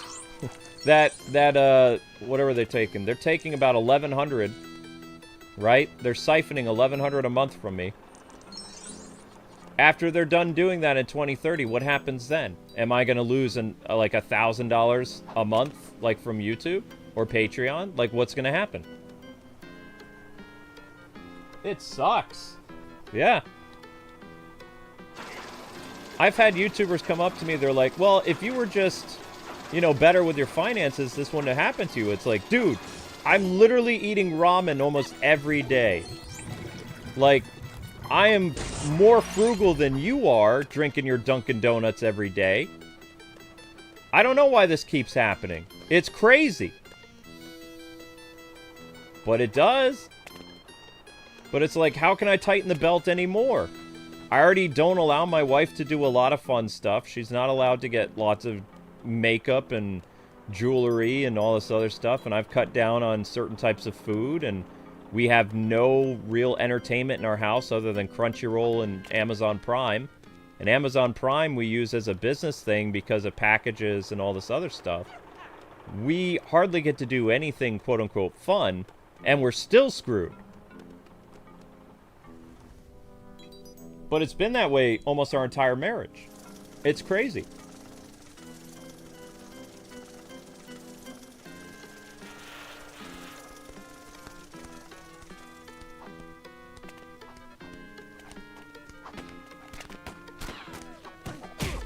Did the landlord know I was dipping an income on purpose? Maybe. You mean why they were doing that inspection? You talking about the landlord wars here in Pennsylvania? Well, it didn't work out well for that landlord. They eventually lost their property. They're gone. A new company bought this place, and so far they're really nice. But yeah, when we had to tell the landlord, we had to negotiate with them because our income dropped. Because they were expecting 2 months' rent at one point. Because, like, they were like, oh, you can easily do this. It's like, I can do 2 months' rent, but I can't do it anymore. And they're like, what's going on? It said, our job lowered. You know, I had a pay cut. And not long after that, that's when they started doing the house inspections because we weren't giving them as much money. I was like, okay. And I looked into it too. I think it's totally illegal that they were getting 2 months rent from us. Like, that should have been something voluntary. That wasn't something that should have been required. It's like giving them a security deposit every month. But that landlord did lots of shady stuff. Like I said, they eventually lost their businesses anyway. Like, so, I mean, karma caught up with them, but it would be nice, for once, that something actually good would happen to Amber and I. Like, either we have a baby, you know, we get the IRS taken care of, and we actually start to save for our future. That would be nice. Or we get a house. I'm not a picky person. I would just, you know, I don't want to rent anymore. I want a house. And I want kids. I don't think that's a bad thing. I don't know if I want 6 kids. Maybe 2. But I also live with the horror of what happened to the other babies, you know? Like, it prevents problems. Or creates problems. You know? Because it's like, is this kid gonna die too?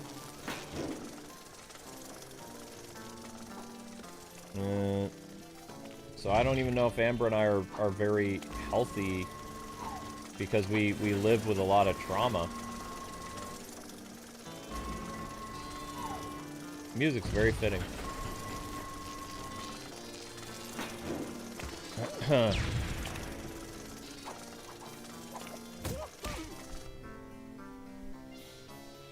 So, I'm just waiting for something to actually improve, you know?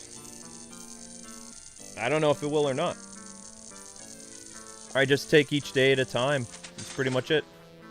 And then when you throw the neuropathy on top of that, it's like, what's left? What else is gonna happen to me, God? Taking away my money, taking away my legs. What now? What's next?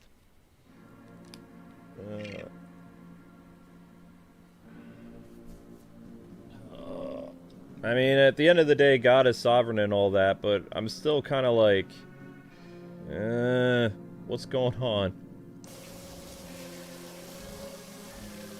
Yeah, but anyway, if you guys have any Batman-related questions, I can take a couple questions and do like what we did last time. Do a like 20-minute Q&A if you guys want it, like non-life related, just Batman stuff.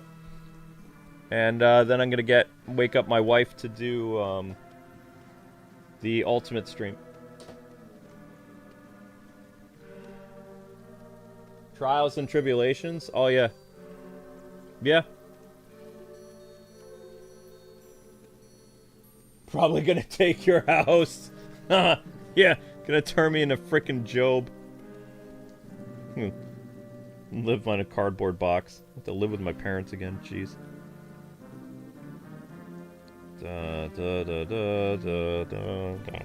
Alright, so we open up the floor to comments.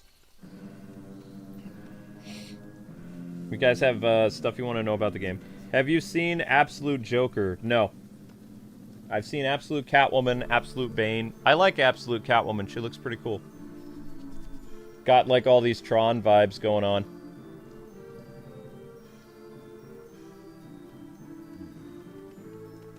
Job in the Bible had everything taken away from him. All his kids were killed. His property was taken. He had his health taken away from him. What else happened to him?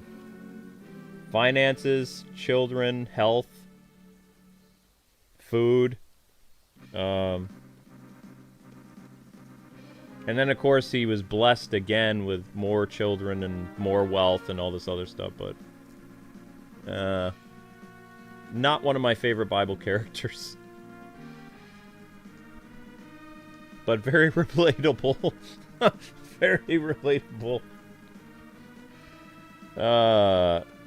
As far as Lego Marvel, after TT Games released Lego Marvel 2, were there plans for Lego Marvel 3 or a new Lego Marvel game, or they planned that game was the finale? I haven't heard much about Lego Marvel stuff after Lego Marvel 2. Lego Marvel 2 did not do well for them because a lot of fans didn't like where the Lego Marvel game was going. They wanted them to do more of the MCU stuff.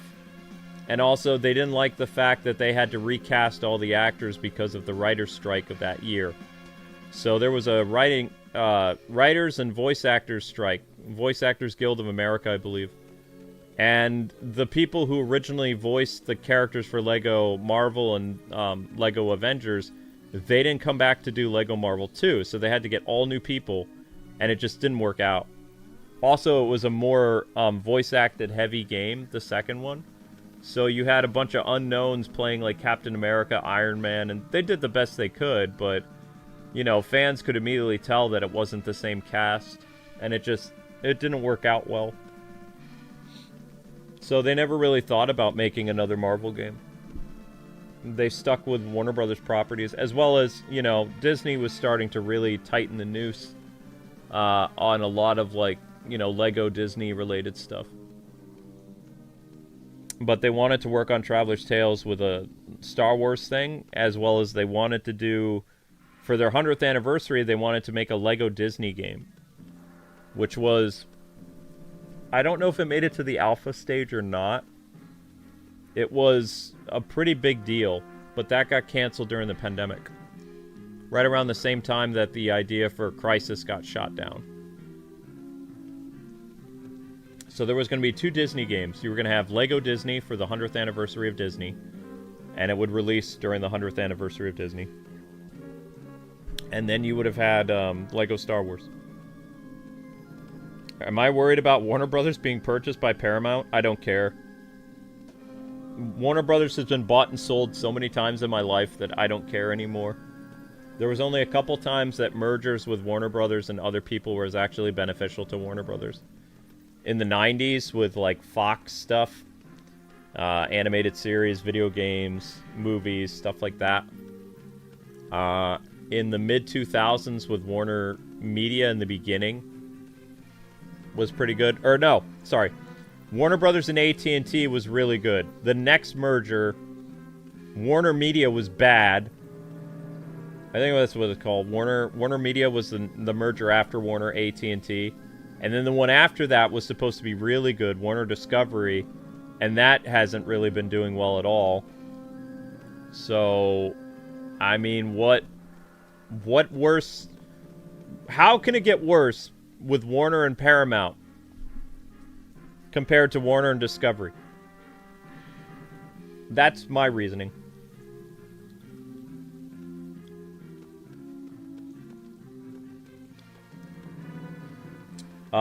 Why did Lego Disney get canceled? I don't know. It might have had to do with, Gameloft and Disney, but, I mean, that was already being worked on while, like, Disney greenlit the 100th anniversary game with Lego. So, I don't know.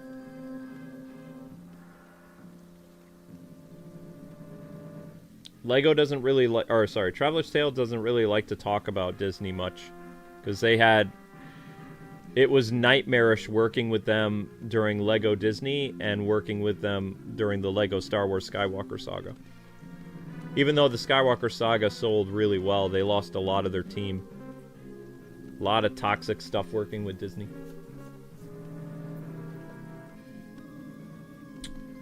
Speaking of Disney Infinity, do you think the game will get a remaster remake for consoles where they remove the toys like requirements? No. Disney Infinity will never get a remake because Warner Brothers owns the engine. The company known as Avalanche, who made the Harry Potter game, or sorry, not Harry Potter, what was the name of that game? Hogwarts Legacy game. Avalanche, they're owned by Warner Brothers. And Avalanche is the one that owns the license through Warner Brothers for the Disney Infinity engine. Everything associated with Disney Infinity, the game, the music, the mechanics, the building, everything is all owned by Warner Brothers. Disney can never make another Disney Infinity. They'd have to do something completely different because WB owns the rights. They own the engine. They own everything. They bought it from Disney and never did anything with it. Did you watch Batman the Animated Series when it first aired? Yes, I did. I came home from school on the bus and Batman the Animated Series was on TV, so I'd plop down in my beanbag chair and I'd watch it with the rabbit ears on my TV. And then my grandma would send me tapes of Batman the Animated Series that she made from cable, and I would be able to watch Batman the Animated Series in crisp, standard definition. Whereas before I had to watch it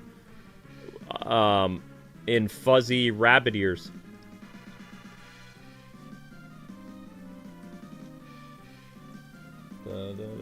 Yeah, that does explain, doesn't it, Blazing?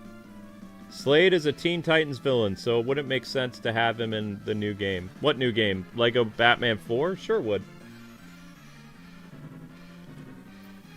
They could even take parts of Ben Affleck's Batman script and have him fight Slade. I don't know. Why not?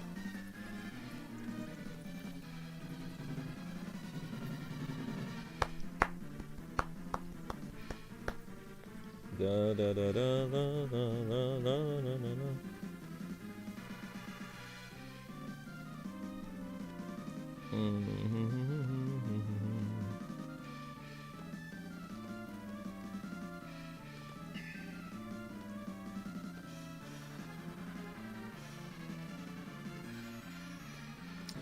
Is Catwoman being a hero or a villain in the new Lego game? She's an anti-hero.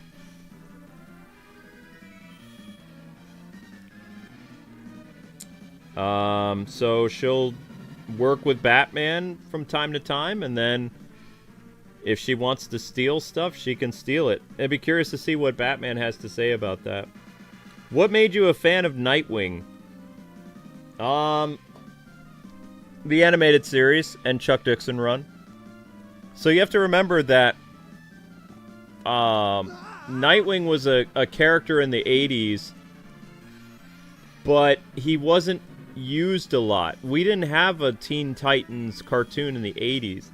We had a couple Titans PSAs, like don't do drugs. Like the Reagan administration was really big on the don't do drugs thing. So we had a lot of commercials in the 80s with cartoon characters telling people not to do drugs and things like that. And with the Titans, they had a couple of those commercials, but it wasn't Nightwing who was the character, it was Robin. So we never got to really see Nightwing in video games or television. So I was a Robin fan because I really liked Tim Drake. Thanks to the Robin Reborn miniseries. Like, Tim was a very relatable character to me in that comic run because he was this 80s kid that knew computers and played video games, but he wasn't very good at, like, fighting, and, you know, he was very smart, and he was very relatable to me. So I really liked that Robin. And then with Dick Grayson, in my mind, Dickie Boy was, you know, the annoying holy this and holy that as a kid because I'd seen the Adam West Show in reruns. So I wasn't a big Dick Grayson fan until the animated series changed my point of view of Dick Grayson. And based on the animated series, I made sure to get the Nightwing comics that were coming out around the same time. And it really made me like Dick Grayson's character because I had two different versions of the character that I was seeing. I was seeing the, college-age Robin in the animated series, voiced by Lauren Lester, and I was reading the Chuck Dixon run of Nightwing, which was legendary. And Birds of Prey and Nightwing showing up in the Batman books and stuff like that. It made me a super fan of Nightwing because I was super spoiled. I had great writing for the Dick Grayson character for like 5-6 years. And it just made me a super fan of the character.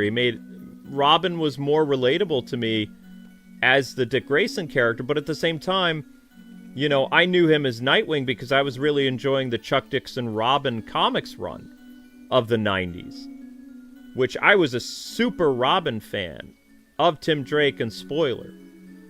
Like, they were my favorite characters, and the Nightwing was my number 3. But that's how I became a super fan of Nightwing, is because of just the time period. Spoiled by Chuck Dixon and spoiled by Paul Dini and the people who gave Robin some dignity back to him. Which, everything was holy this and holy that. Even the Super Friends Robin was holy this and holy that by Casey Kasem. It was like a meme. It's true.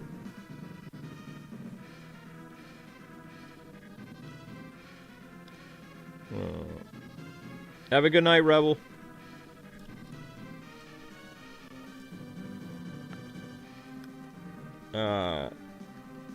Is it wrong that my favorite version of Nightwing was the one from Young Justice? No. Lego games are good, yes. There was a Catwoman movie. If there was, I've erased it from my memory. Please don't remind me.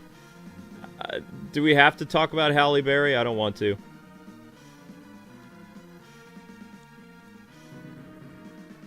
I don't want to talk about Halle Berry.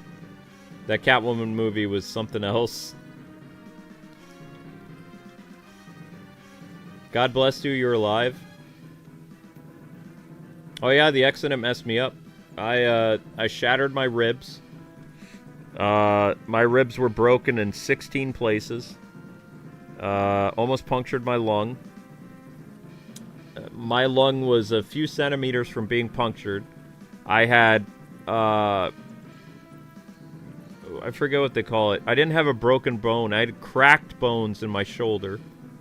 They didn't break, they were cracked. So they weren't fully broken, so it was very painful for those to heal. Plus I had head trauma. The side of my head careened with the side of my car, so I developed brain damage on the left side of my head. So I walked away from the accident, but I didn't walk away unscathed. Could never play drums again. There was a lot of bad stuff that happened because of that. I had cognitive problems. I had memory issues. I lost about 1.5 years of my life was just erased, like because of the brain damage. So my entire dating life of Amber, except for the first 3 months of asking her out, was completely erased. I still don't know how I proposed to her and all that other stuff, because it all got erased. I'm thankful that my entire relationship didn't get erased with her, but like I only remember 3 months of my dating thing with her, and we dated for almost 2 years. And all that entire 2 years just completely got erased. I had another job that I was working that I don't even remember anything about it. It was gone. But I survived, yeah. I'm still here, right?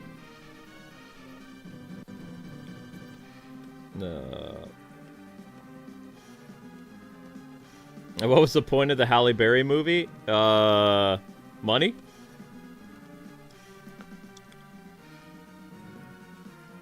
Did the brain damage get better in terms of memory? No.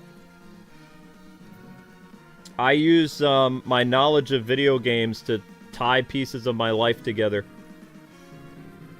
Basically, I see a lot of my mind as static from a VCR. Like, pictures of my childhood and, like, some of my college years and stuff like that. It's like viewing the memories with a static of a VCR, if anybody knows what a VCR is. Sometimes it's into focus, and other times it's very hazy. I also space out a lot. Like, sometimes where I just, like, I'm completely...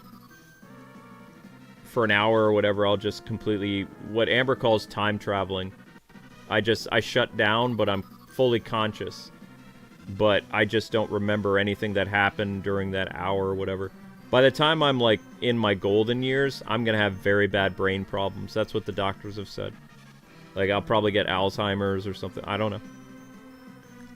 They said I'm gonna have a very difficult time with memory when I'm a senior citizen.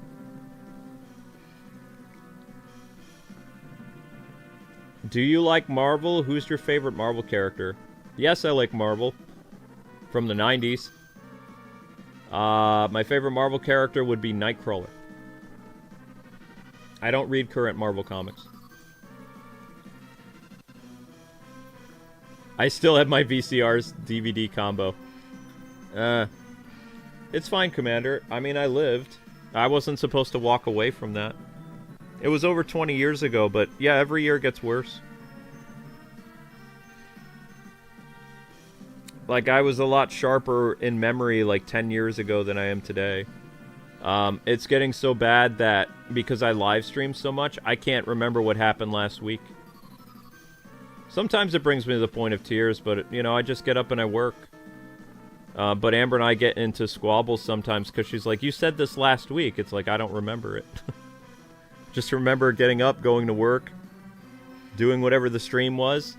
What really helps with memory is I keep a record of things that I do. So, like, I have... With my channel, for instance, I can see all the thumbnails that I made, and I can remember making them when I look at the pictures.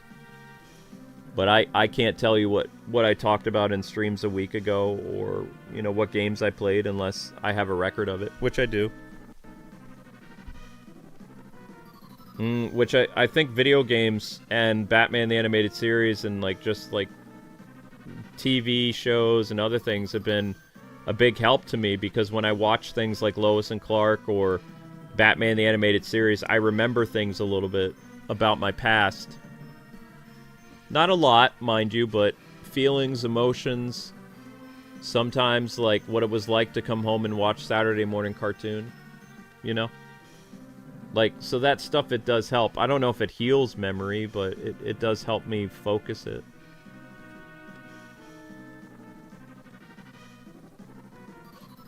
You've been through a lot? Yeah. I'm still alive, though. You thought I was going to say Spider-Man? I don't dislike Spider-Man. In the end, you got a wife who loves you. Yep. I did. And I love her a lot, too.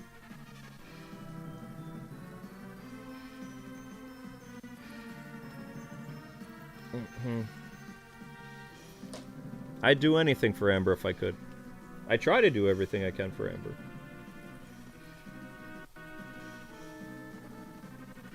Thanks, Alan.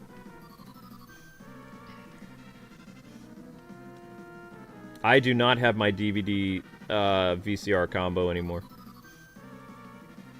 Do I enjoy what? Dark what?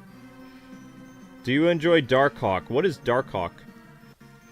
Always be in our prayers. Thank you. I need them. Y'all are couples goals? I mean, we've been married almost 20 years. I've known Amber for 23 years. Isn't that crazy? Amber's been like my girlfriend for 23 years. Well, I mean, she upgraded to wife in 2006, but like we've been a couple since 2003.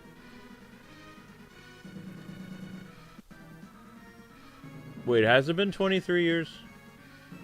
2003 was how long ago? 20 what? 20 plus years. No, 23 years will be 2006 would, or 2026 will be 23 years that we've been a couple. Something like that. Yeah. You still watch VHS? I can't do that. How long do you think the new Lego Batman is? Do you think the game will come out in June? What? How long do you think the new... How long away is it?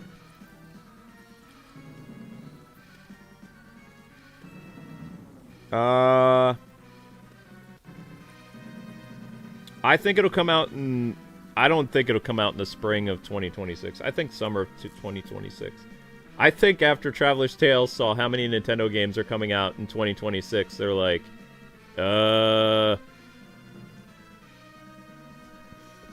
maybe we shouldn't release Lego Batman 4 during all the Nintendo games spring of 2026. Let's shoot for summer. I wouldn't be surprised if they were going to release like the spring of 2026 and they move it to summer. They might even move it to fall, who knows?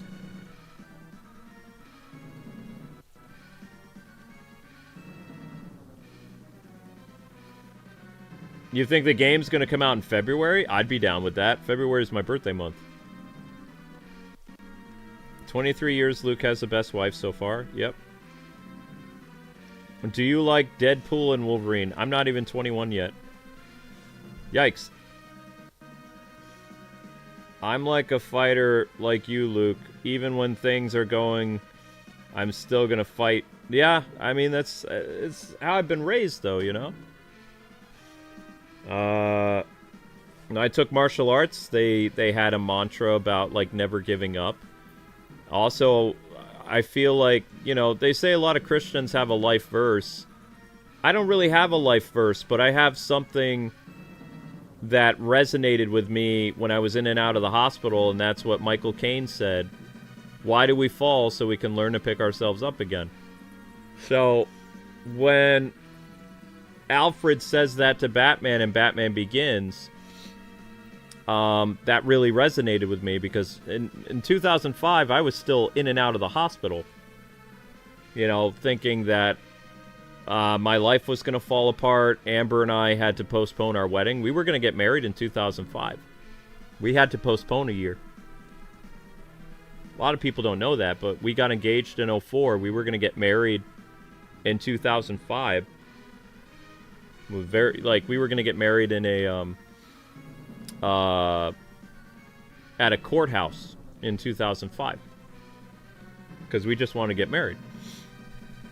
My grandpa also said he wanted to... my grandpa didn't want us to go through a fancy wedding. He was going to pay us to elope. He was serious, too. But, you know, we had the wedding a year later. But we had to postpone because I lost my job. It was 1 year after the car accident, and I was a mess. I was having all kinds of problems. I couldn't hold down a job or anything. I almost got fired as a game journalist, too, because I was making a lot of mistakes with my writing. But I had a very patient... one of my editors as a game journalist was this very nice lady. And she was very patient the year after my car accident. And she really helped me work out things. Like, and get better at writing and working harder and not...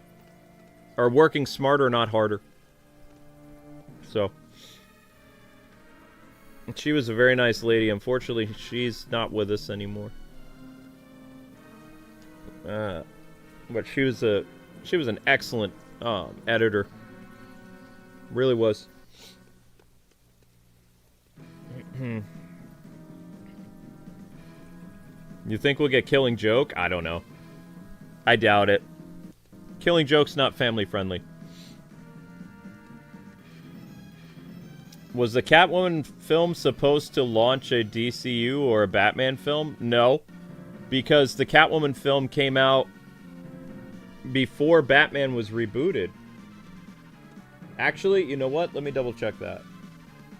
The Halle Berry Catwoman movie?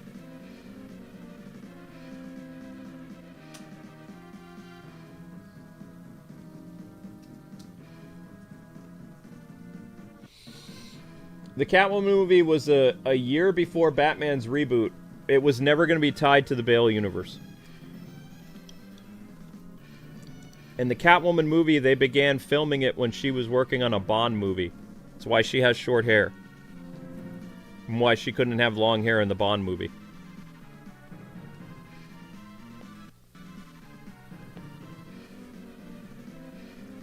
So that movie had problems getting released, and it didn't get released until 2004. It was supposed to come out in like 2003 or 2002.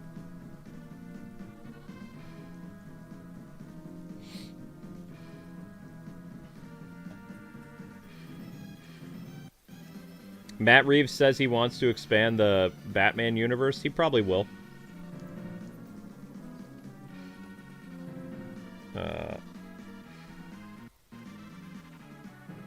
What years do you think or expect WB Games Montreal Rocksteady to release their game? And when do you think they'll announce them? The new Arkham thing that they're working on, or the new Batman game, when I expect them to release it? Probably 2027. And they'll probably reveal it next year. They supposedly have been working on it since 2024, I think. They started working on it after the Suicide Squad bombed.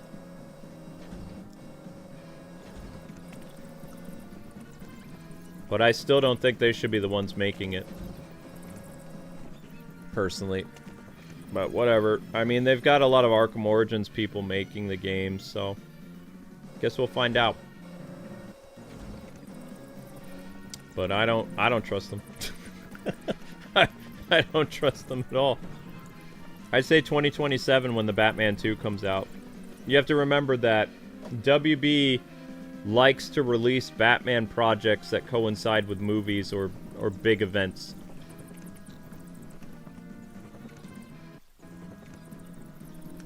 That's why they waited a year to release Batman Brave and the Bold, the cartoon show. They released it the same year as The Dark Knight. Did you know that?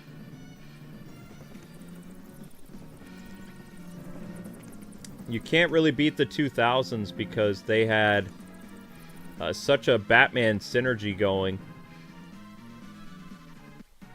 That, like, there was so much Batman stuff happening, not just on television, but you had the Batman, and then you had the 2004 the Batman, then 2005 you had Batman, and I think 2006 was the Justice League, wasn't it? Or was 2000 the Justice League? 2006 was JLU. 2008 was Lego Batman. 2009 was Arkham. And The Dark Knight was also 2008. Brave and the Bold was 2008. 2010 was nothing. I don't think. Unless Injustice came out in 2010. I don't think so. I don't think there was anything monumental in 2010 for Batman. 2011 was Arkham City. 2012 was Lego Batman 2. 2013 was Injustice and Arkham Origins. 2015 was Arkham Knight. And 2016, I think, was Lego Batman 3. I think. Or maybe 2013 was Lego Batman. No. 2014 might have been Lego Batman 3. I don't remember what year Lego Batman 3 was. And then you had, what was it, the Telltale games. I don't remember when they released. 2016, I think. 2016, 2018. 2018 was DC Supervillains. And then nothing after that until Suicide Squad. I could be wrong, though.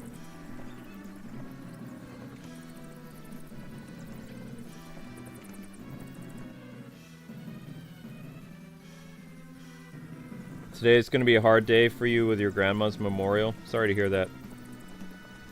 Why don't I think that WB Rocksteady should make the next Arkham game? Because they lost the plot.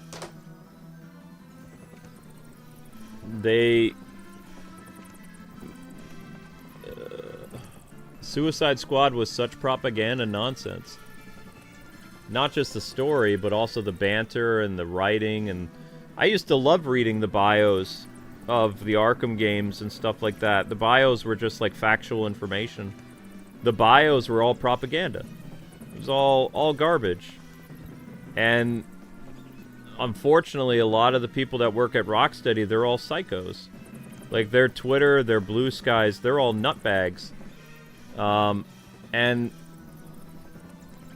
with what we've seen the past 7 years is these people, these freaks and weirdos, when they do stuff, they bleed it into their work. They can't just, like, act one way.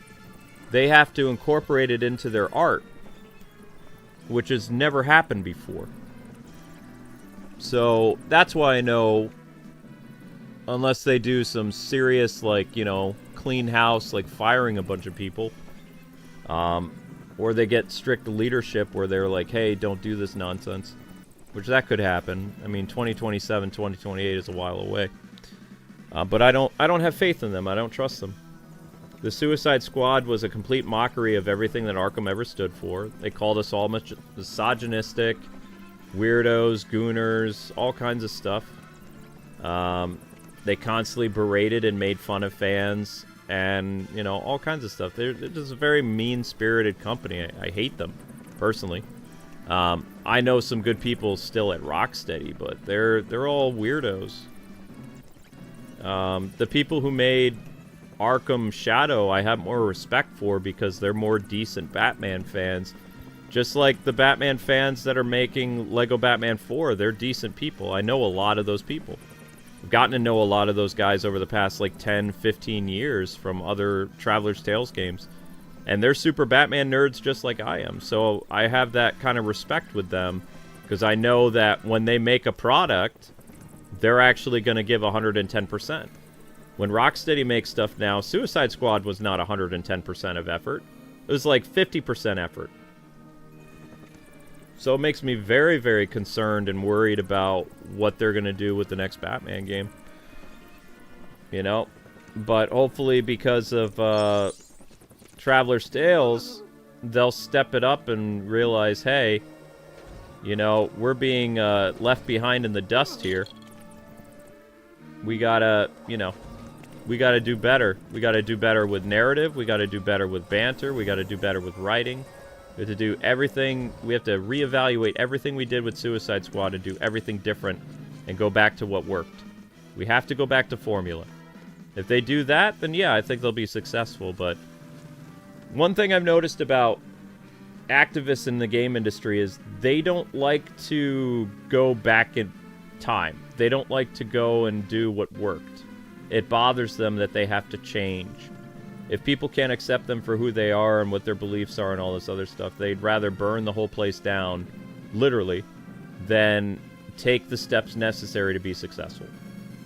So they're not really adults. They're a bunch of whiny kids in adults' bodies, throwing tantrums all the time. Those people can't make good games. I'm sorry, but they can't. It's true. They have a track record proving it.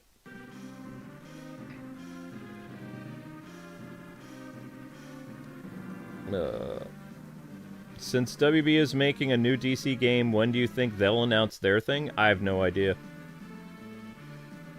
No clue. But I still think that Warner Discovery or whoever needs to put together an A-team like what Insomniac and Sony does with Spider-Man.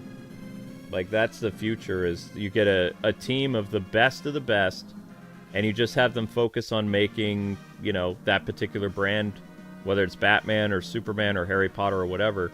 And I guarantee you, you know, you'll make banger after banger.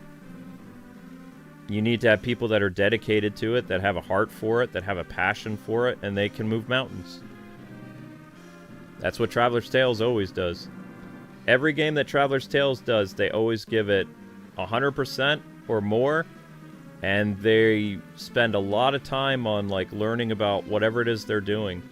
And Traveler's Tales in general are big Star Wars and big Batman fans, and that's why their Batman and Star Wars games do not miss. They always hit. And this new Batman game that they're doing is going to be like their best work ever. So I'm very excited about that. And I have a lot of respect for them too. Arkham Shadow Team is rumored to be working on another game. Yeah, I heard they might be doing another mobile, or another VR game. Yeah.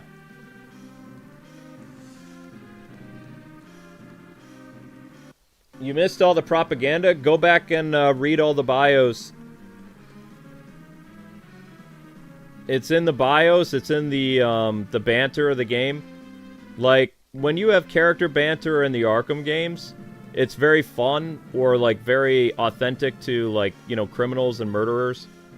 Like, it adds a certain element to the overall Arkham atmosphere.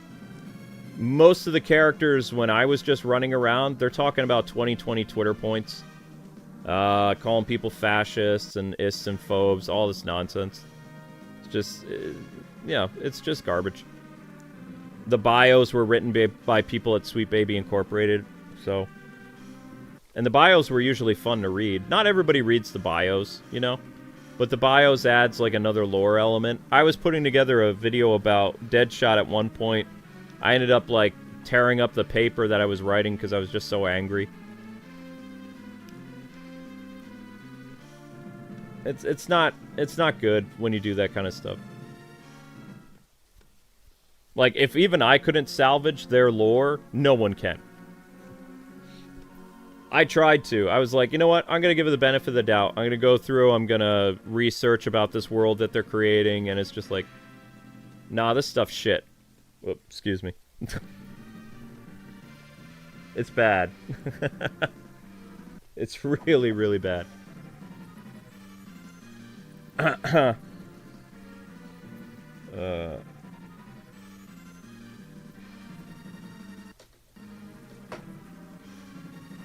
Yeah, toxic masculinity, all that nonsense. Yeah, it was a nightmare.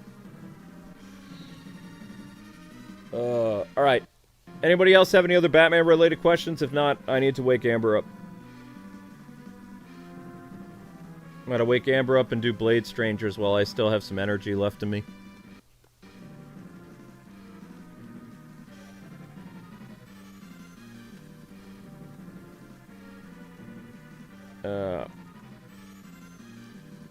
And as you called yourself in one of the reviews for the newest Batman show, you are the guy holding up the mirror to society and they don't like what they see. Yeah, that's pretty much it.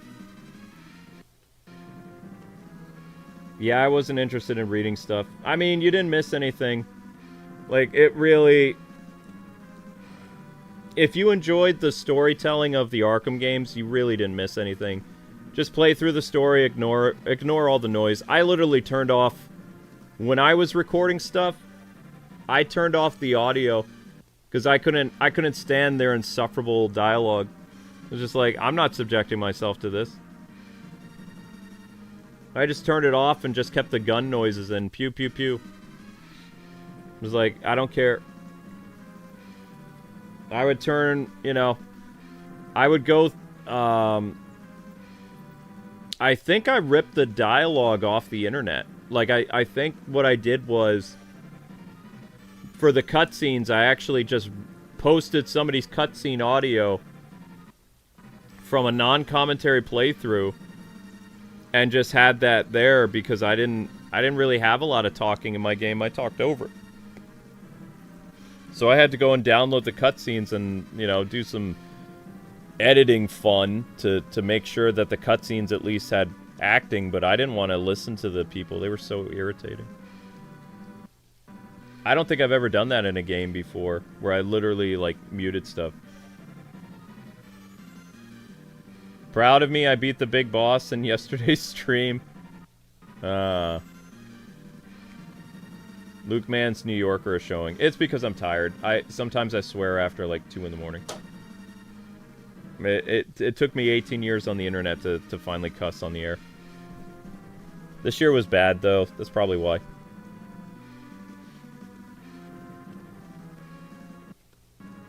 My advice, do what I did and just don't play the game. My uncle, the Suicide Squad, the Justice League refused to touch. I mean, I had to play it. Do I have sources at PlayStation and Marvel? No. Nintendo, Konami, Capcom, WB. Well, not WB anymore. Traveler's Tales. Let's see. Gameloft. Ubisoft, believe it or not. That one still surprises me.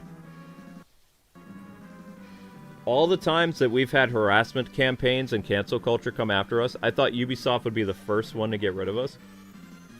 We're still Ubisoft partners. It's crazy. Ubisoft has been nothing but cordial. They've made a lot of crappy games, but they've been very polite on the phone, and they write us very nice emails. They always send us a Christmas card. They're like one of the only developers that sends us a Christmas card. And they know my birthday. And they've made a lot of really weird games, but they're still, you know, they're pretty decent people. So that surprised me. I mean, you can't always judge a book by its cover. I'm just surprised because of how outspoken they've been the past 7 years. I thought we'd be the first one to be kicked out of their program, you know? Because they like to witch hunt Christians and other things, but we're still there. I'm tempted to quit their program, though, because they keep bothering me about Star Wars Outlaws. I don't want to look at it again. They're, like, basically begging me to look at it on Switch 2, and I'm like, no! I don't want to play it again. It sucked. And they're like, well, I mean, we can give you a code, and you can do with what you want with it. It's like, no, I don't want a code. I don't want to touch this. When you make a good game, call me. I wrote that in the last email. I was like, when you make a good game again, hit me up.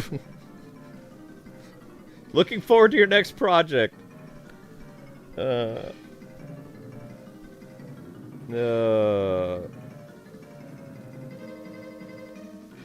When do I think we'll see the next Mario 3D platform? 2027. Yeah, don't even get me started on that. Alright. We gotta get to Blade Strangers, guys. I gotta go.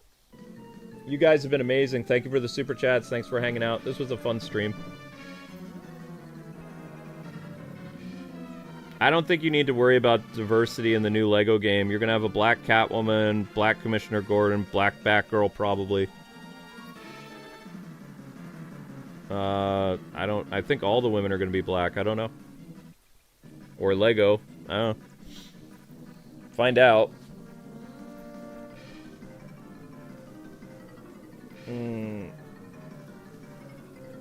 Oh. Ouch. And Mr. Freeze is just gonna look like Mr. Freeze from animated series. Riddler looks like animated series Riddler. Two-Face, we don't know what Two-Face. I would love for Two-Face to be, Billy D. Williams. That would be fun. Like, have him reprise his role from, the Batman universe. That'd be kind of cool. Although, I didn't like how Billy D. portrayed Two-Face in the Batman Lego movie. It was too over the top. I'd like to see a more, like, 1980s version of Billy D. Williams. You know, Two-Face.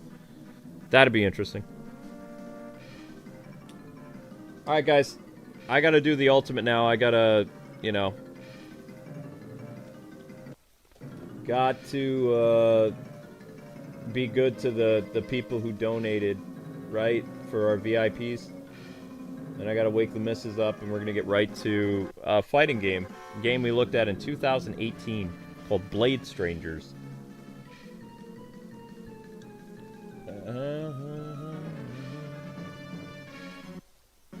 Yeah, you know, Billy D. Williams. Lando.